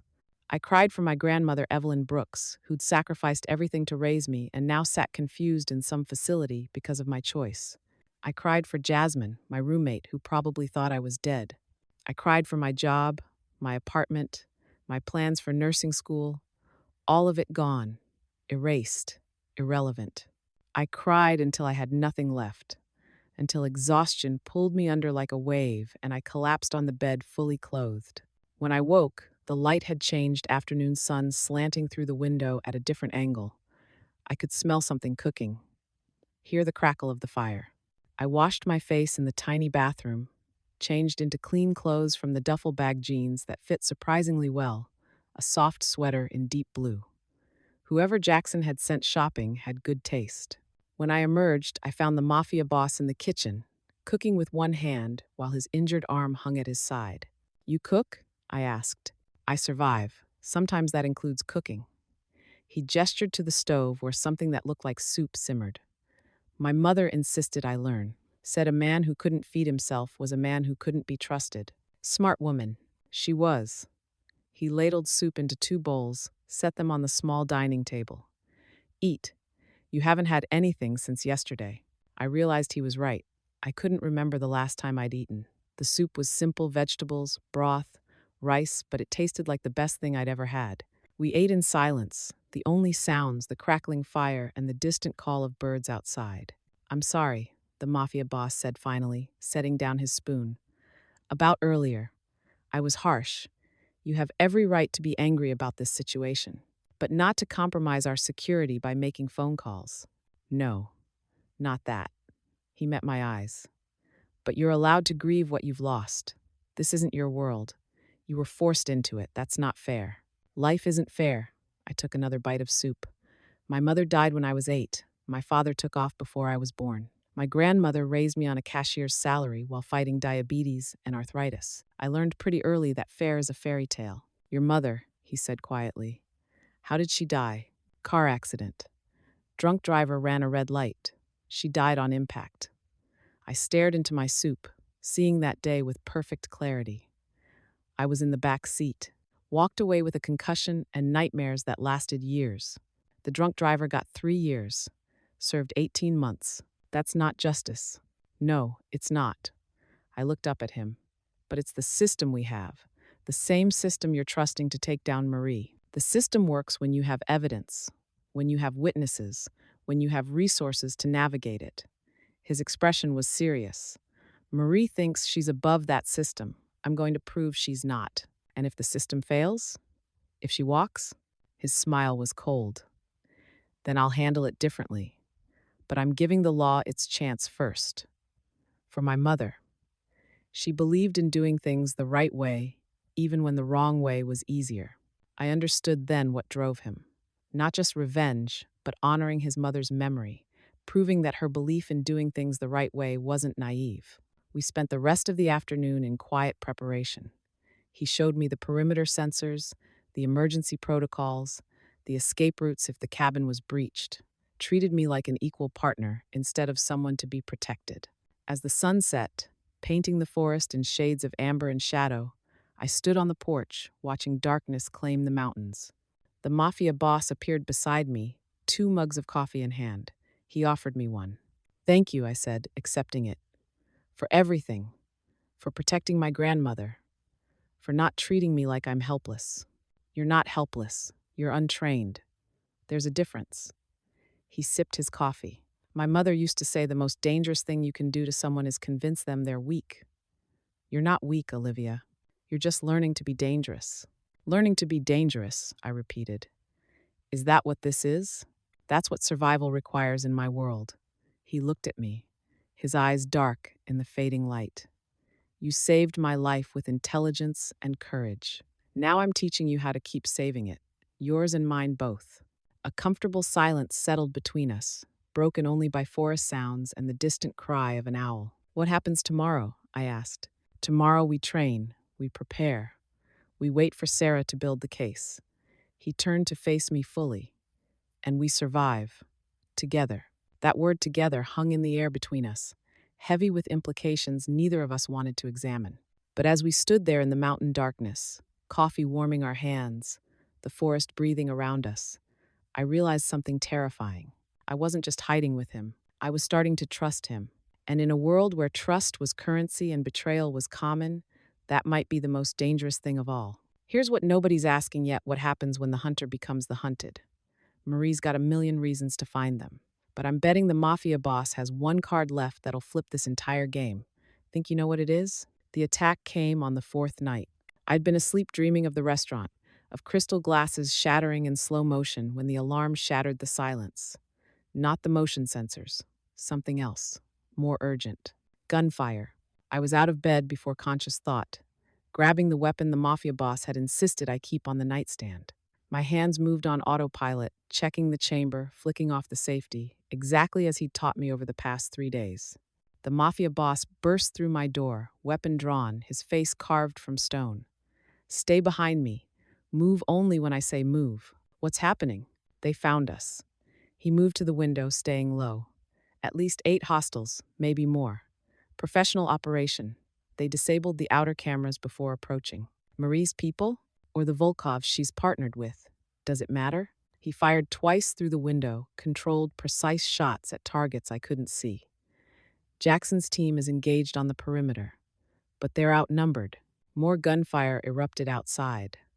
The sound was deafening in the mountain. Silence, automatic weapons, handguns, something that might have been a shotgun. Muzzle flashes lit up the forest like lightning. "We need to move," the Mafia boss said. "The cabin's defensible, but not for long. If they have explosives, we're sitting ducks." "Where do we go?" "There's a root cellar, north side of the cabin, hidden under a false floor panel in the kitchen." He grabbed my arm, pulled me toward the main room. "It connects to an old mining tunnel, leads half a mile into the mountain. My mother's grandfather built it during Prohibition. Used it to move bootleg whiskey. A tunnel under the cabin." "A tunnel under the cabin." He returned fire through another window. "Jackson knows about it. His team will cover our extraction. Once we're in the tunnel, we head for the exit point. There's a vehicle stashed there. Keys under the wheel well. And then we run. Again." His jaw clenched. "I'm sorry, Olivia. I thought we'd have more time." A window exploded inward, glass spraying across the room. The Mafia boss shoved me to the floor, his body covering mine as bullets tore through the space we'd been standing. The front door shuddered under impact. Someone was trying to breach. "Kitchen, now." He hauled me to my feet, firing at the door to slow whoever was behind it. "Stay low, move fast." We ran in a crouch, bullets chasing us. I could hear shouting in Russian outside. Commands, coordinates. They were organizing for a full assault. The Volkov family, Dmitry Volkov's soldiers, trained in Russian military tactics, experienced in urban warfare and mountain operations. Marie had called in the professionals. In the kitchen, the Mafia boss kicked aside a braided rug, revealing floorboards that looked newer than the rest. His fingers found a hidden latch. The panel lifted, exposing a ladder descending into darkness. "Go," he ordered. I didn't argue. grabbed the ladder, descended into blackness that smelled of earth and old stone. My feet hit packed dirt. The space was small, maybe 6 feet square, with a low ceiling and a tunnel opening branching off into deeper darkness. The Mafia boss followed, pulling the panel closed above us. The sound of gunfire muffled but didn't stop. I could hear footsteps above us. Voices. The cabin being systematically cleared. This way. He pulled a small flashlight from his pocket, always prepared, and illuminated the tunnel. Stay close. Don't touch the walls. Some of the support timbers are old. We don't want to collapse. We moved through the tunnel at a fast walk. The space was narrow, maybe 3 feet wide, just tall enough for the Mafia boss to stand upright if he ducked slightly. The walls were rough-hewn stone, the floor hard-packed earth. It smelled of minerals and time and secrets buried. Behind us, I heard a muffled explosion, the cabin shuddering. They're using breaching charges, the Mafia boss said, his voice tight, looking for us. They'll find the tunnel entrance eventually. How much time do we have? Not enough. We moved faster, the tunnel stretching ahead into what felt like infinity. My lungs burned, my legs ached. The flashlight created a small circle of illumination in overwhelming darkness. Boss, I gasped. I can't. Yes, you can. His hand found mine in the darkness, pulling me forward. 5 more minutes. That's all. You can do anything for 5 minutes. I focused on his hand in mine, on putting one foot in front of the other, on breathing despite the fear and exhaustion and the weight of earth pressing down above us. The tunnel seemed endless. How far had we gone? Quarter mile? Half? I'd lost all sense of distance in the darkness. Then I saw it a lighter patch ahead. Not daylight yet, but the promise of it. The tunnel exit. We emerged into pre-dawn gray, the tunnel opening hidden behind a rock outcropping on the mountainside. Below us, I could see the cabin, or what remained of it. Flames licked at the roof. Smoke poured from shattered windows. Bodies lay scattered on the perimeter. Jackson's team loyal soldiers who'd given everything to buy us time to escape. They held the line, the Mafia boss said, his voice hollow. Gave us time. This is what happens to people who stand with me. Then let's make sure it wasn't for nothing. He looked at me, something fierce and raw in his eyes. Then he nodded. Vehicles this way. Stay alert. They may have people watching the exit. We moved along the mountainside, using trees and boulders for cover. Every shadow could be an enemy. Every sound could be an approach. The vehicle was exactly where the Mafia boss said it would be, an old Jeep, covered in branches and camouflage netting. He pulled the netting aside, found the keys, and we were moving within seconds. No headlights. Following a narrow track that was barely visible in the pre-dawn, branches scraped against the sides. Rocks threatened the undercarriage. But the Mafia boss drove with confidence. Born of familiarity, he'd planned this escape route, probably driven it a dozen times. We'd gone maybe 3 miles when his satellite phone buzzed. He answered, his jaw clenched as he listened. Understood. We're en route. He hung up. What? I asked. That was Sarah. The FBI is moving on Marie today. They have enough evidence. They're executing arrest warrants in, he checked his watch, 4 hours. That's good news, isn't it? It would be if Marie didn't know they were coming. His expression was grim. She has someone inside, the FBI agent Kevin Hartley, a field agent in the New York office who's been taking payments from the Calabrese family. He'll warn her. She'll run, disappear, take everything she's built, and vanish. Agent Hartley, I would learn, was a 20-year veteran who'd started taking bribes after his daughter's cancer treatment bankrupted him. Now he was in too deep to get out, feeding information to whoever paid the most. So we lost. No, the Mafia boss's smile was cold. We're just changing the game. Sarah's coordinating with agents. She trusts Special Agent Monica Reeves and Agent Thomas Chen from the FBI's Organized Crime Unit. They're moving up the timeline, hitting Marie's locations simultaneously in 2 hours instead of 4. If we're lucky, she won't have time to run. And if we're unlucky, then she escapes. And this all starts over. Different city, different names, same threat. He turned onto a paved road, finally switching on the headlights. Unless we stop her first. How? By being exactly where she won't expect us. He pulled out his phone, typed with one hand. I know where Marie is. Sarah's been tracking her movements. She's at her estate in Connecticut, the Atkins family compound in Greenwich. Thinks she's safe there, thinks we're dead or hiding. You want to go to her estate, while it's surrounded by her security, while she's waiting for the FBI. I want to walk in the front door and hand her over personally. His eyes met mine. But I need you to trust me. One more time. I thought about the cabin burning behind us, about Jackson's team, dead because they'd protected us, about my grandmother, hidden away, believing I was on some work trip.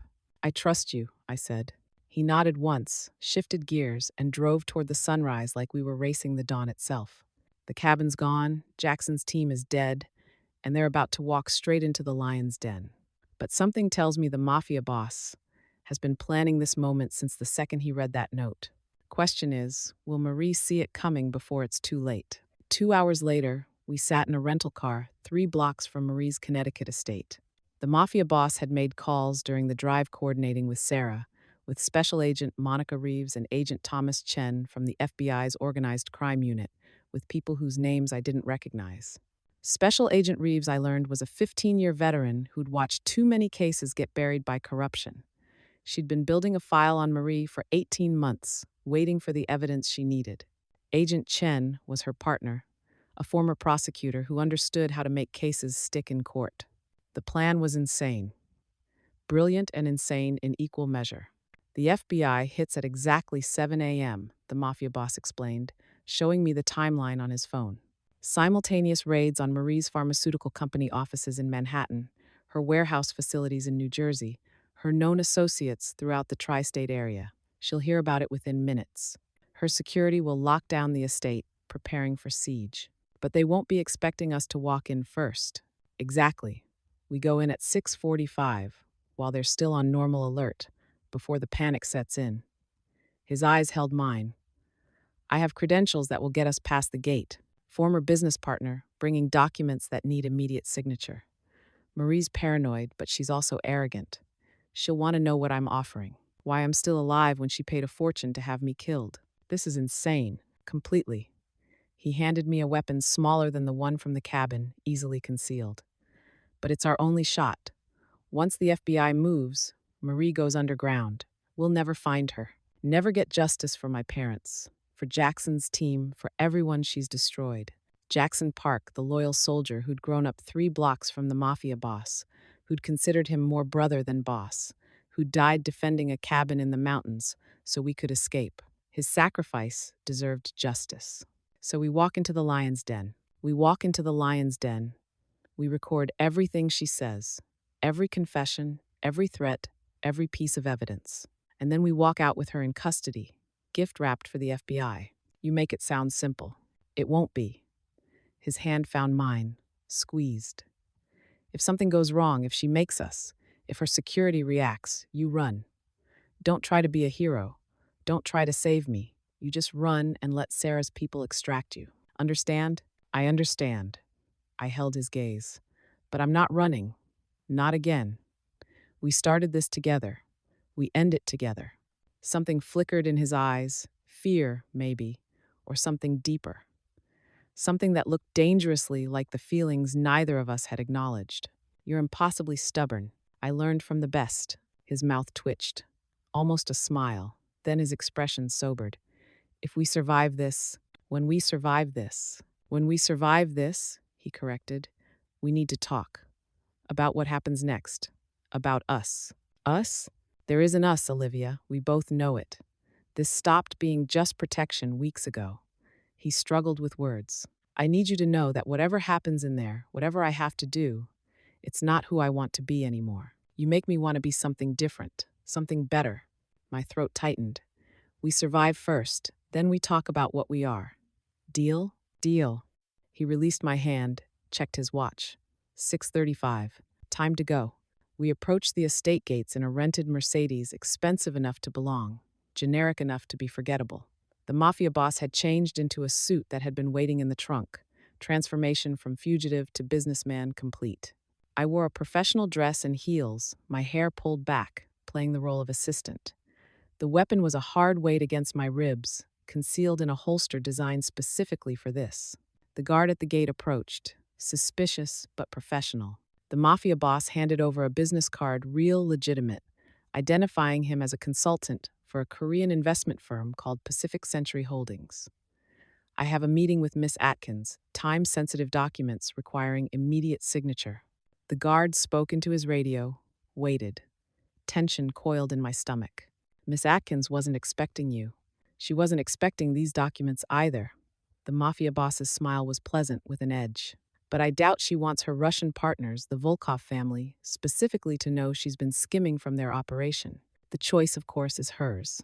The guard's eyes widened fractionally. The Volkovs didn't tolerate theft. Everyone in the criminal world knew that. He spoke into the radio again, more urgently this time. A long moment passed. 2, 3. Then the gates opened. Miss Atkins will see you in the library. Please follow the driveway to the main house. We drove through, and I felt the trap close around us. The estate was massive, sprawling mansion, manicured grounds, the kind of wealth that looked like a magazine spread.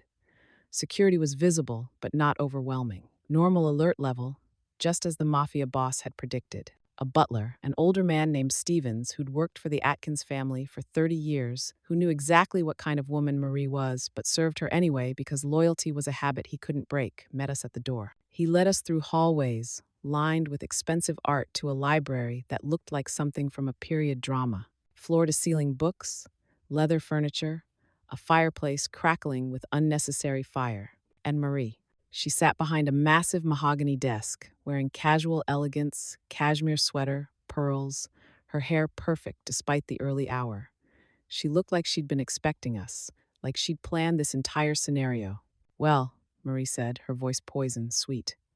I have to admit, I'm impressed. I paid a fortune to have you killed, and here you are. Alive, persistent, stupid. The mafia boss's voice was controlled. Marie, we need to talk. About how you've been running for your life? About how you've been hiding in the mountains like a frightened animal?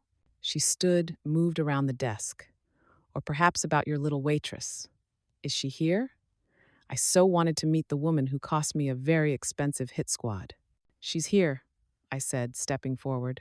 And she's not as easy to kill as you thought. Marie's eyes locked on me, cold and calculating. Olivia Brooks, the hero waitress. Tell me, how does it feel to know that everyone who helped you is dead? Jackson's team, the people at the safe house, all dead because you couldn't mind your own business. The words hit like physical blows, but I forced my voice steady. How does it feel to know your empire is about to crumble? That the FBI is executing arrest warrants as we speak? That your Russian partners will feed you to the wolves the moment you're no longer useful? Marie's expression flickered, just for a second, but enough to show I'd landed the blow. You're bluffing. Am I? The mafia boss pulled out his phone, showed her the screen. FBI raid warrants. Her pharmaceutical company. Her shell corporations. Her political contacts. All being executed right now. Your corrupt sources tried to warn you, but Sarah intercepted their communications. You're alone, Marie, and you're out of time. Agent Hartley, the corrupted FBI agent who'd been feeding her information, had sent his warning. But Sarah Chen had hacked his communications, delayed the message by crucial minutes.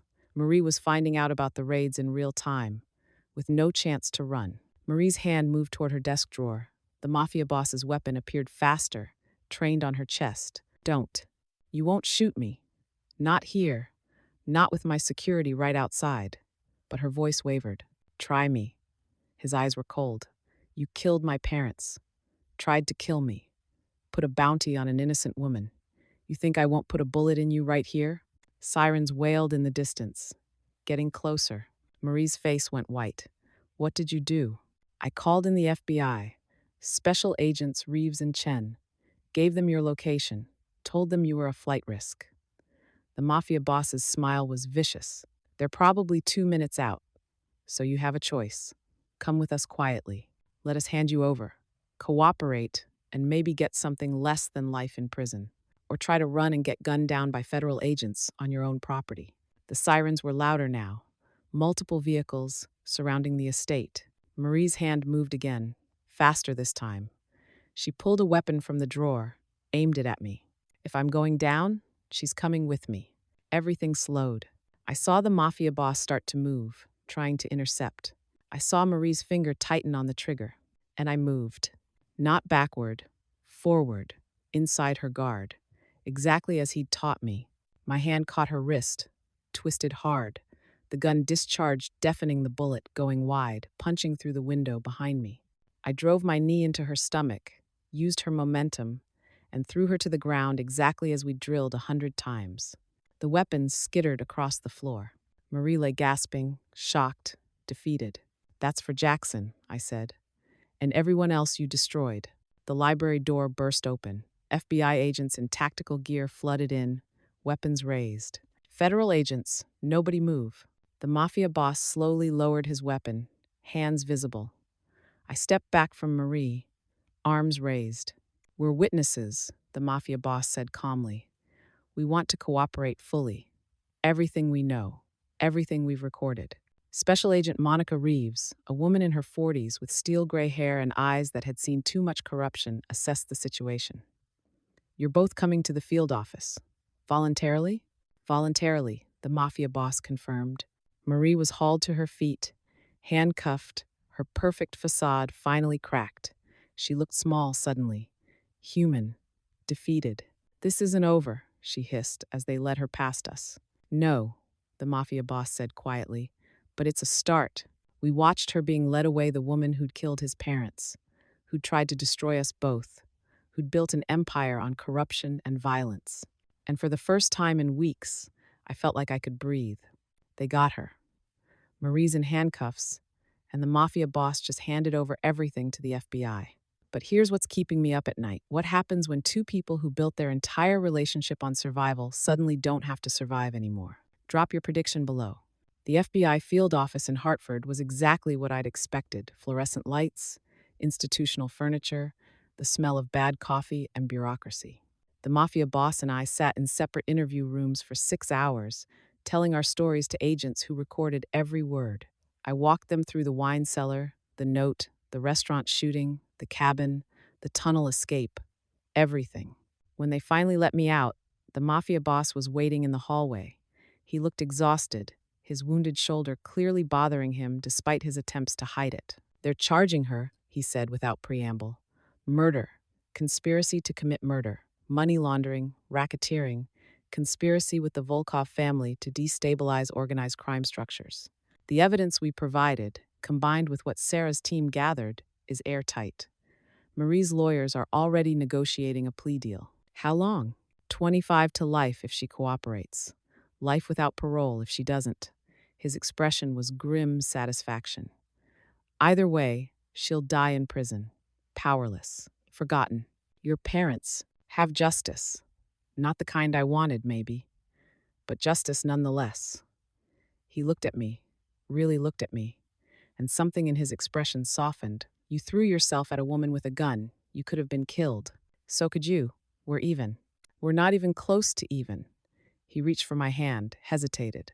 "Olivia." Special Agent Reeves appeared in the hallway. "Mr. Kang, Miss Brooks, you're free to go. We may need additional testimony as the case develops, but for now, you're no longer in protective custody. Free to go." The words felt surreal after weeks of running, hiding, surviving. We walked out of the FBI building into afternoon sunshine that felt too bright, too normal. The world had continued while we'd been fighting for our lives. People going to work, buying coffee, living ordinary days. A car waited at the curb, one of Sarah's people, I assumed, but the Mafia boss waved them off. "We'll walk." "Walk where? Does it matter?" He started down the sidewalk, and I fell into step beside him. "We're alive. We're free. Marie's in custody. For the first time in weeks, we have nowhere we have to be. Nothing we have to run from." We walked in silence, the city moving around us. It felt strange to be visible, to not scan every face for threats, to just exist without constant vigilance. "What happens now?" I asked finally. "Now we rebuild." He stopped at a small park, gestured to a bench. We sat, watching pigeons fight over crumbs. "My businesses need attention. The Korean families will need reassurance that the leadership is stable. Raymond Gray is already handling the transition, but there will be meetings, negotiations, power structures to reinforce. So you go back to your world. I go back to my world," he confirmed. But it doesn't have to be the same world I left.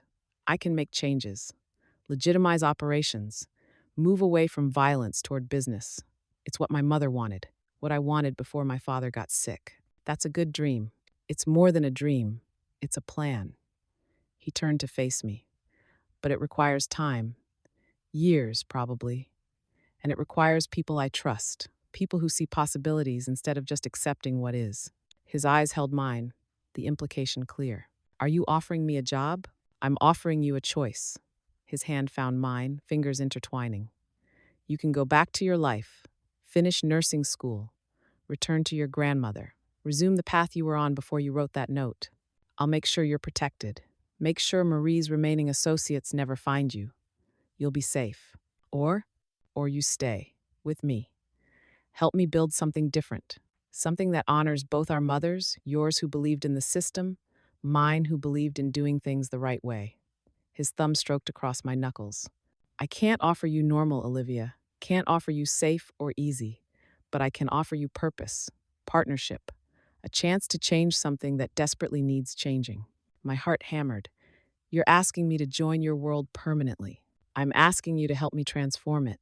He squeezed my hand. But more than that, I'm asking if you feel what I feel. If these weeks together meant something beyond survival, if when you look at me, you see possibility instead of just danger. I looked at our joined hands, at his face, scarred and serious and somehow beautiful. At the future he was offering complicated, dangerous, nothing like what I'd planned. I see possibility, I said quietly. I see a man who kept his promise, who protected me when he didn't have to, who taught me to be dangerous because being good wasn't enough. I met his eyes. I see someone I trust. Someone I stopped. The word too big, too soon. Someone you what? His voice was soft. Someone I could love. If I let myself. If I'm brave enough. His hand came up, cupping my face. Brave enough? Olivia, you threw yourself at an armed woman. You survived a war zone. You're the bravest person I know. Then yes, the decision crystallized, clear and certain. Yes, I'll stay. Yes, I'll help you. Yes to all of it. He kissed me then, and it wasn't desperate like in the cabin or charged with adrenaline like after the fight. It was soft and sure and full of promise. When we broke apart, both breathing harder, he rested his forehead against mine. I can't promise it'll be easy. I don't want easy. I want real. Then real is what you'll get. He stood, pulled me up with him. Come on, I need to take you somewhere. Where? You'll see. The nursing home was exactly as I remembered. Sterile white walls, the smell of antiseptic and old age. Nurses moving with efficient compassion through hallways full of lives winding down. The Mafia boss had made calls during the drive. Arranged for my grandmother to be brought back from the facility upstate. Made sure she was comfortable, safe, ready for visitors. Now he waited in the lobby while I walked alone to her room. Evelyn Brooks sat in a wheelchair by the window, smaller than I remembered, grayer. But her eyes were sharp when they found mine. Olivia. Her voice cracked. Lord, child, where have you been? I knelt beside her chair, took her hands. I'm sorry, Grandma. I'm so sorry. They told you I was traveling for work? They did. And I didn't believe them for a second. Her eyes searched my face. You look different, harder somehow. What happened to you? I thought about lying, about keeping her safe from the truth. But she'd raised me. She deserved honesty. I did something dangerous, I said quietly. I saved someone's life, and it put me in danger. But I'm safe now. It's over. The man in the lobby, the one with eyes that miss nothing, he's part of this? He is. I struggled for words. He's important to me, Grandma. I know he's not what you imagined for me, but he's good in ways that matter, and he kept me alive when I should have died. She studied me for a long moment, her wrinkled hands squeezing mine. You love him. It wasn't a question. I think I do. Is that crazy? Love is always crazy, baby. The question is whether it's worth the crazy. She glanced toward the lobby. Bring him here. Let me meet this man who changed my granddaughter. The Mafia boss came when I called, moving with controlled grace. He knelt beside my grandmother's wheelchair, meeting her eyes directly. Mrs. Brooks, I owe your granddaughter my life, and she owes you hers. from what I understand. Grandma's eyes were sharp, assessing. You planning to keep her safe, or am I going to lose her to your world? I'm planning to give her every choice I can, every protection, every opportunity to walk away if this life becomes too much. His voice was steady, honest, but I'm also planning to love her for as long as she'll let me. And that's a promise I don't make lightly. Grandma looked between us, something softening in her expression. My girl's always had a hero complex, always trying to save people. Looks like she finally found someone worth saving. She squeezed my hand. You be careful, baby, but you be happy too. Life's too short for anything else. We stayed for an hour, talking about nothing important and everything that mattered. When we finally left, I felt lighter than I had in weeks. She's wonderful, the Mafia boss said as we walked to the car. I see where you get your strength. She raised me alone, worked 2 jobs, fought a system designed to grind people down. I looked back at the nursing home. She taught me that survival isn't enough. You have to fight for something worth surviving for. And what are you fighting for now? I looked at him, this dangerous, complicated man who'd entered my life through violence and somehow become essential. I'm fighting for us, for the chance to build something good. I took his hand. Is that enough? It's everything. 3 months later, I stood in the Mafia boss's penthouse, the new one, not the one Marie's people had destroyed, looking out at Manhattan, spread below like a carpet of lights. Behind me, the apartment hummed with quiet activity. Sarah coordinating with legitimate business contacts. Raymond Gray managing the transition from criminal enterprise to legal operations. Jackson's replacement, a young man named David Kim, who'd sworn the same loyalty Jackson had overseeing security. And the Mafia boss, talking on the phone in Korean, negotiating deals that would shift his family's empire from shadows toward light. It would take years. Some parts would never be clean. But it was progress. I'd enrolled in an online nursing program, determined to finish. But I'd also taken on a new role: consultant, advisor, the person who asked uncomfortable questions and pushed for changes. It was messy work, full of compromises. But it was real, and it was mine. The Mafia boss appeared behind me, his arms wrapping around my waist. Tired? Good tired. I leaned back against him. We closed the deal on the pharmaceutical company today, the legitimate one. We're going to produce affordable medications. Your mother would be proud. I hope so. His arms tightened. Move in with me. Officially. Make this your home. I turned in his arms. You sure? I've been sure since the cabin. Since you saved my life. His hand cupped my face. Since you gave me a reason to want to live differently. Then yes. He kissed me, soft and sure. Outside, the city continued. Marie sat in federal prison, and we'd found something rare and precious. We'd found each other. 2 broken people who'd rebuilt each other into something stronger. 1 year. That's how long it took them to go from that note to building an empire together. But the real question, nobody's asking what happens at that restaurant they're about to open. You'll want to see this. 1 year later, the restaurant was called Second Chances, and it occupied the exact space where Le Jardin had once stood. The Mafia boss had bought the building 6 months ago, gutted it completely, and rebuilt it into something new. Gone were the gilded surfaces and suffocating luxury. In their place, warm wood, soft lighting, art from local artists who'd overcome addiction, incarceration, homelessness. A space that felt welcoming instead of exclusive. And the staff? Former inmates. People rebuilding their lives after prison. Given real wages, real training, real opportunities to prove that mistakes didn't define futures. My idea. His resources. Our vision made tangible. I stood in the kitchen on opening night, watching chefs who'd learned their craft in prison culinary programs plate dishes with the precision of artists. Watching servers who'd been written off by society move through the dining room with dignity and purpose. Marcus Torres, our head chef, who'd served 12 years for armed robbery and discovered his passion for cooking in a prison kitchen.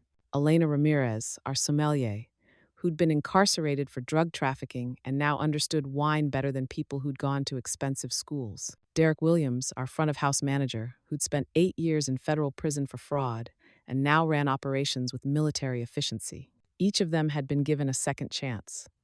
Each of them had seized it with both hands. Nervous? The Mafia boss appeared beside me, looking devastating in a simple black suit. Terrified. What if nobody comes? What if this whole thing fails? Then we fail together and try something else. His hand found mine, squeezed. But look out there, Olivia. Look at what we built. I looked through the kitchen window into the dining room. Every table was full. Politicians sat next to ex-convicts. Business executives shared wine with community activists. The kind of mix that only happened when you deliberately broke down walls. And at table 7, the same table where the Mafia boss had sat that night, my grandmother Evelyn Brooks held court, laughing with Dr. Zhao and Sarah Chen and David Kim, alive.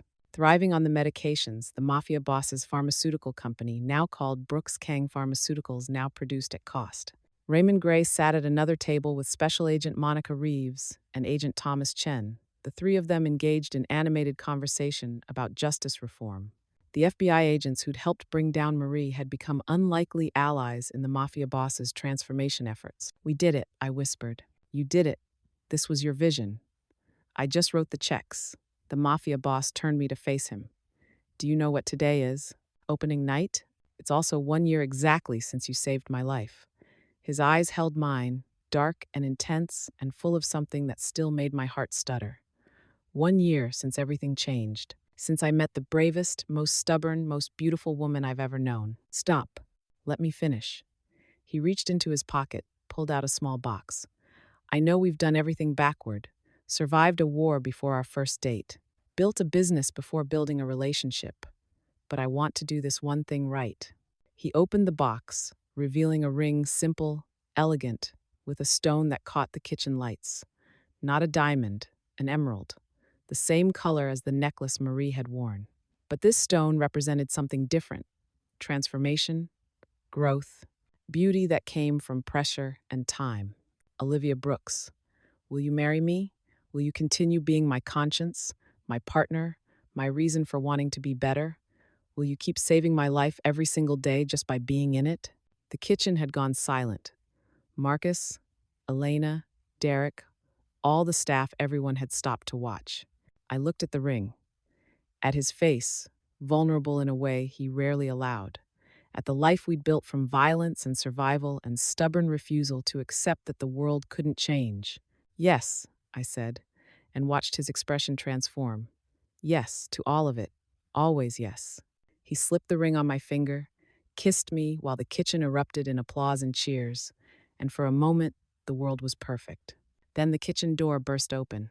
A young server stood there, breathless, her uniform disheveled. Her name was Christina Walsh, 23 years old, working her way through community college, had only been with us for 2 weeks. "We have a problem. Table 12. There's a woman," she's saying. She struggled for words. "She says someone's trying to kill the man she's with." She passed me a note. The world tilted. The Mafia boss and I exchanged a look, memory, and recognition, and the terrible understanding that some patterns repeat. "Show me," he said. Christina handed over a crumpled napkin. 7 words in shaky handwriting. His business partner betrayed him. Get him out. The Mafia boss's jaw clenched. He looked at me, and I saw the calculation in his eyes. The decision being made. "Call the police," I said firmly. "We're not vigilantes anymore. We have systems, resources. We do this the right way. And if the right way is too slow, then we buy time until it isn't." I moved toward the kitchen door. "But we try the right way first. That's who we are now." The Mafia boss hesitated, then nodded. He pulled out his phone, dialed 911, began explaining the situation with calm authority to the dispatcher. Professional, controlled, exactly as we'd planned for situations like this. I pushed through the door into the dining room, scanning for table 12. Found her a young woman, maybe 22, her face pale with fear. She was Latina, her hands trembling as she reached for her water glass. Sitting across from her, a man in an expensive suit, white, mid-40s, gray at the temples, laughed at something, completely unaware. I approached the table, pulled the same move I'd used a year ago. "Sir, I'm so sorry, but we're having an issue with your credit card. Could you come to the front desk?" He looked annoyed. "I haven't paid yet. Pre-authorization. Just a quick verification. Won't take a moment." His companion, the young woman, caught my eye. Mouthed, "Thank you." The man stood, following me toward the front. Behind us, I heard the Mafia boss speaking to the police. giving them descriptions, explaining the threat. He'd already pulled security footage, was sending it to Detective James Morrison, a honest cop we'd built a relationship with, one of the few in the NYPD who genuinely wanted to reform the system. And in the back office, Sarah was pulling phone records, financial transactions, building a profile of the business partner before police even arrived. We'd learned, we'd adapted. We were doing this the right way. 10 minutes later, NYPD officers arrived, Detective Morrison and his partner, Detective Lisa Chen. The man's business partner was found in the parking lot, armed, waiting for the target to leave, arrested before anyone got hurt.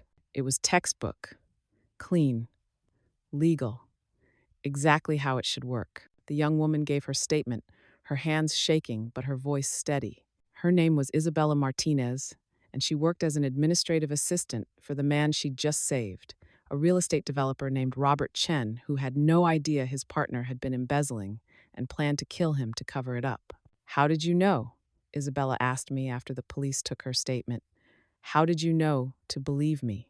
I looked at the Mafia boss, standing beside me, his hand warm against my back. "Someone believed me once," I said. "Saved my life by taking a risk. I'm just paying it forward." Isabella's eyes filled with tears. I thought I was crazy, thought maybe I'd misunderstood what I heard. "But you believed me. You acted. You saved him." "You saved him," I corrected. "You wrote that note. You took the risk. You're the hero here. I'm just an assistant. I'm nobody." "You're not nobody," the Mafia boss said quietly. "You're someone who saw something wrong and chose to act. That takes courage most people don't have. Don't diminish that." Robert Chen, still shaken, still processing how close he'd come to death, approached us. "I don't know how to thank you. You saved my life. Both of you." "Thank her," I said, gesturing to Isabella. "She's the one who saw the danger." "I'll do more than thank her." Robert looked at Isabella with new respect. "You're getting a promotion and a raise. And whatever you need to feel safe, I owe you everything." We watched them leave, Isabella no longer trembling, walking with new confidence beside the man whose life she'd saved. "History repeating," the Mafia boss murmured. "No," I said, "history evolving. We're building something better." The restaurant closed at midnight. The last guests filtered out, full and happy, most unaware of the drama that had unfolded earlier. My grandmother hugged me tight before David helped her to the car. "Proud of you, baby. So proud of what you've become." "What have I become, Grandma?" "Someone who fights for strangers, someone who builds instead of tears down, someone who chose love over fear." She cupped my face. "That's who you've always been. You just needed someone to see it." After she left, the Mafia boss and I stood alone in the empty restaurant, the space we'd built, the dream we'd made real. "Think we'll ever have a normal life?" I asked. "Define normal." He pulled me close, his arms around my waist. "If normal means boring, safe, predictable, no, never. We're not built for that." "What are we built for?" "This. Surviving together. Saving people who need saving. Building something that matters." His lips brushed my forehead, making the world slightly less terrible, one second chance at a time. "That's exhausting." "It is." He smiled against my hair. "But it's ours, and I wouldn't trade it for anything." I looked around the restaurant at the art on the walls, the tables where enemies had become friends, the kitchen where people discarded by society had found purpose. At the spot where table 7 had been that night, where a terrified waitress had written 7 words that changed everything. "No regrets?" the Mafia boss asked quietly. I thought about that night, about the choice I'd made, about everything that had followed: the violence, the fear, the running, the love, the purpose. The life I'd never imagined but couldn't imagine living without. "Not one," I said. "You?" "Just one." "What?" "That I didn't meet you sooner. That we wasted years not knowing each other existed." His hand found mine, fingers intertwining with easy familiarity. "But maybe that's how it had to be. Maybe we both needed to become who we were before we could be who we are together." That's surprisingly philosophical for someone who used to run a criminal empire. "Used to?" He raised an eyebrow. "Reforming." "Fair." He kissed me, soft and lingering. "Come on, let's go home." Home sounds perfect. We walked out together, locking the door on our restaurant, our dream, our second chance made tangible. Outside, Manhattan hummed with its endless rhythm. Sirens wailed somewhere in the distance. Steam rose from subway grates. The city that never slept continued its perpetual dance of chaos and order. And somewhere out there, someone else was making a choice, writing a note, deciding to save a stranger, starting a chain reaction that would ripple forward in ways they couldn't imagine. That's how change happened. Not in grand gestures or dramatic revolutions, but in small acts of courage, in notes passed across tables, in decisions to help when helping was dangerous, in choosing love over fear, in believing that broken things, people, systems, worlds, could be rebuilt into something better. The mafia boss's phone buzzed. He checked it, smiled. Sarah says Brooks, Kang Pharmaceuticals just got approval to expand into 3 new states. We'll be able to help tens of thousands more people access affordable medication. Your mother would be proud. So would yours. He looked at me, his eyes reflecting the city lights. We're doing what they couldn't, what they dreamed about but never had the resources to accomplish. We're making their hopes real. Then let's keep going, keep fighting, keep building. Together, always together. We walked toward his car, our car now, and I thought about the journey that had brought us here. From waitress to partner, from survival to purpose, from that terrified moment in a wine cellar to this confident stride through Manhattan streets. I'd saved a stranger's life and found my own in the process. Found love in the most unlikely place. Found strength I didn't know I possessed. Found a future worth fighting for. The restaurant behind us, Second Chances, glowed warm in the night. A beacon, a promise.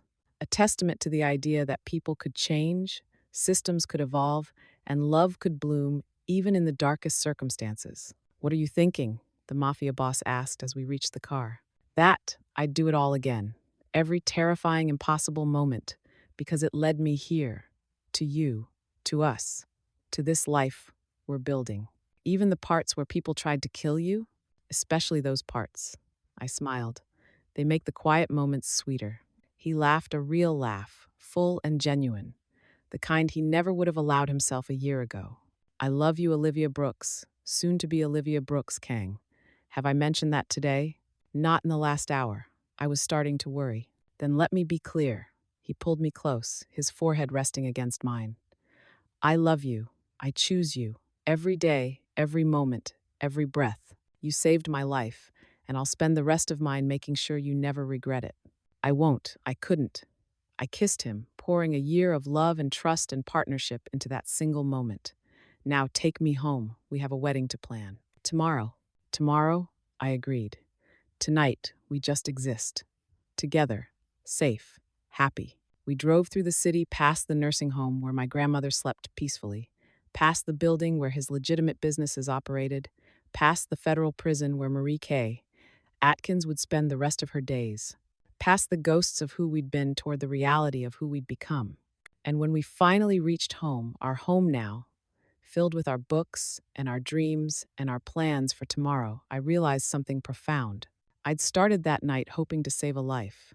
I'd ended up saving my own. Not from death, but from a life half lived. From settling for good enough. From never knowing what I was capable of when pushed beyond my limits. The mafia boss had taught me to be dangerous, but more than that, he'd taught me to be free. Free from fear. Free from limitations. Free to build the life I wanted instead of accepting the life I'd been given. And that more than the restaurant, more than taking down Marie, more than any single victory, that was the real triumph.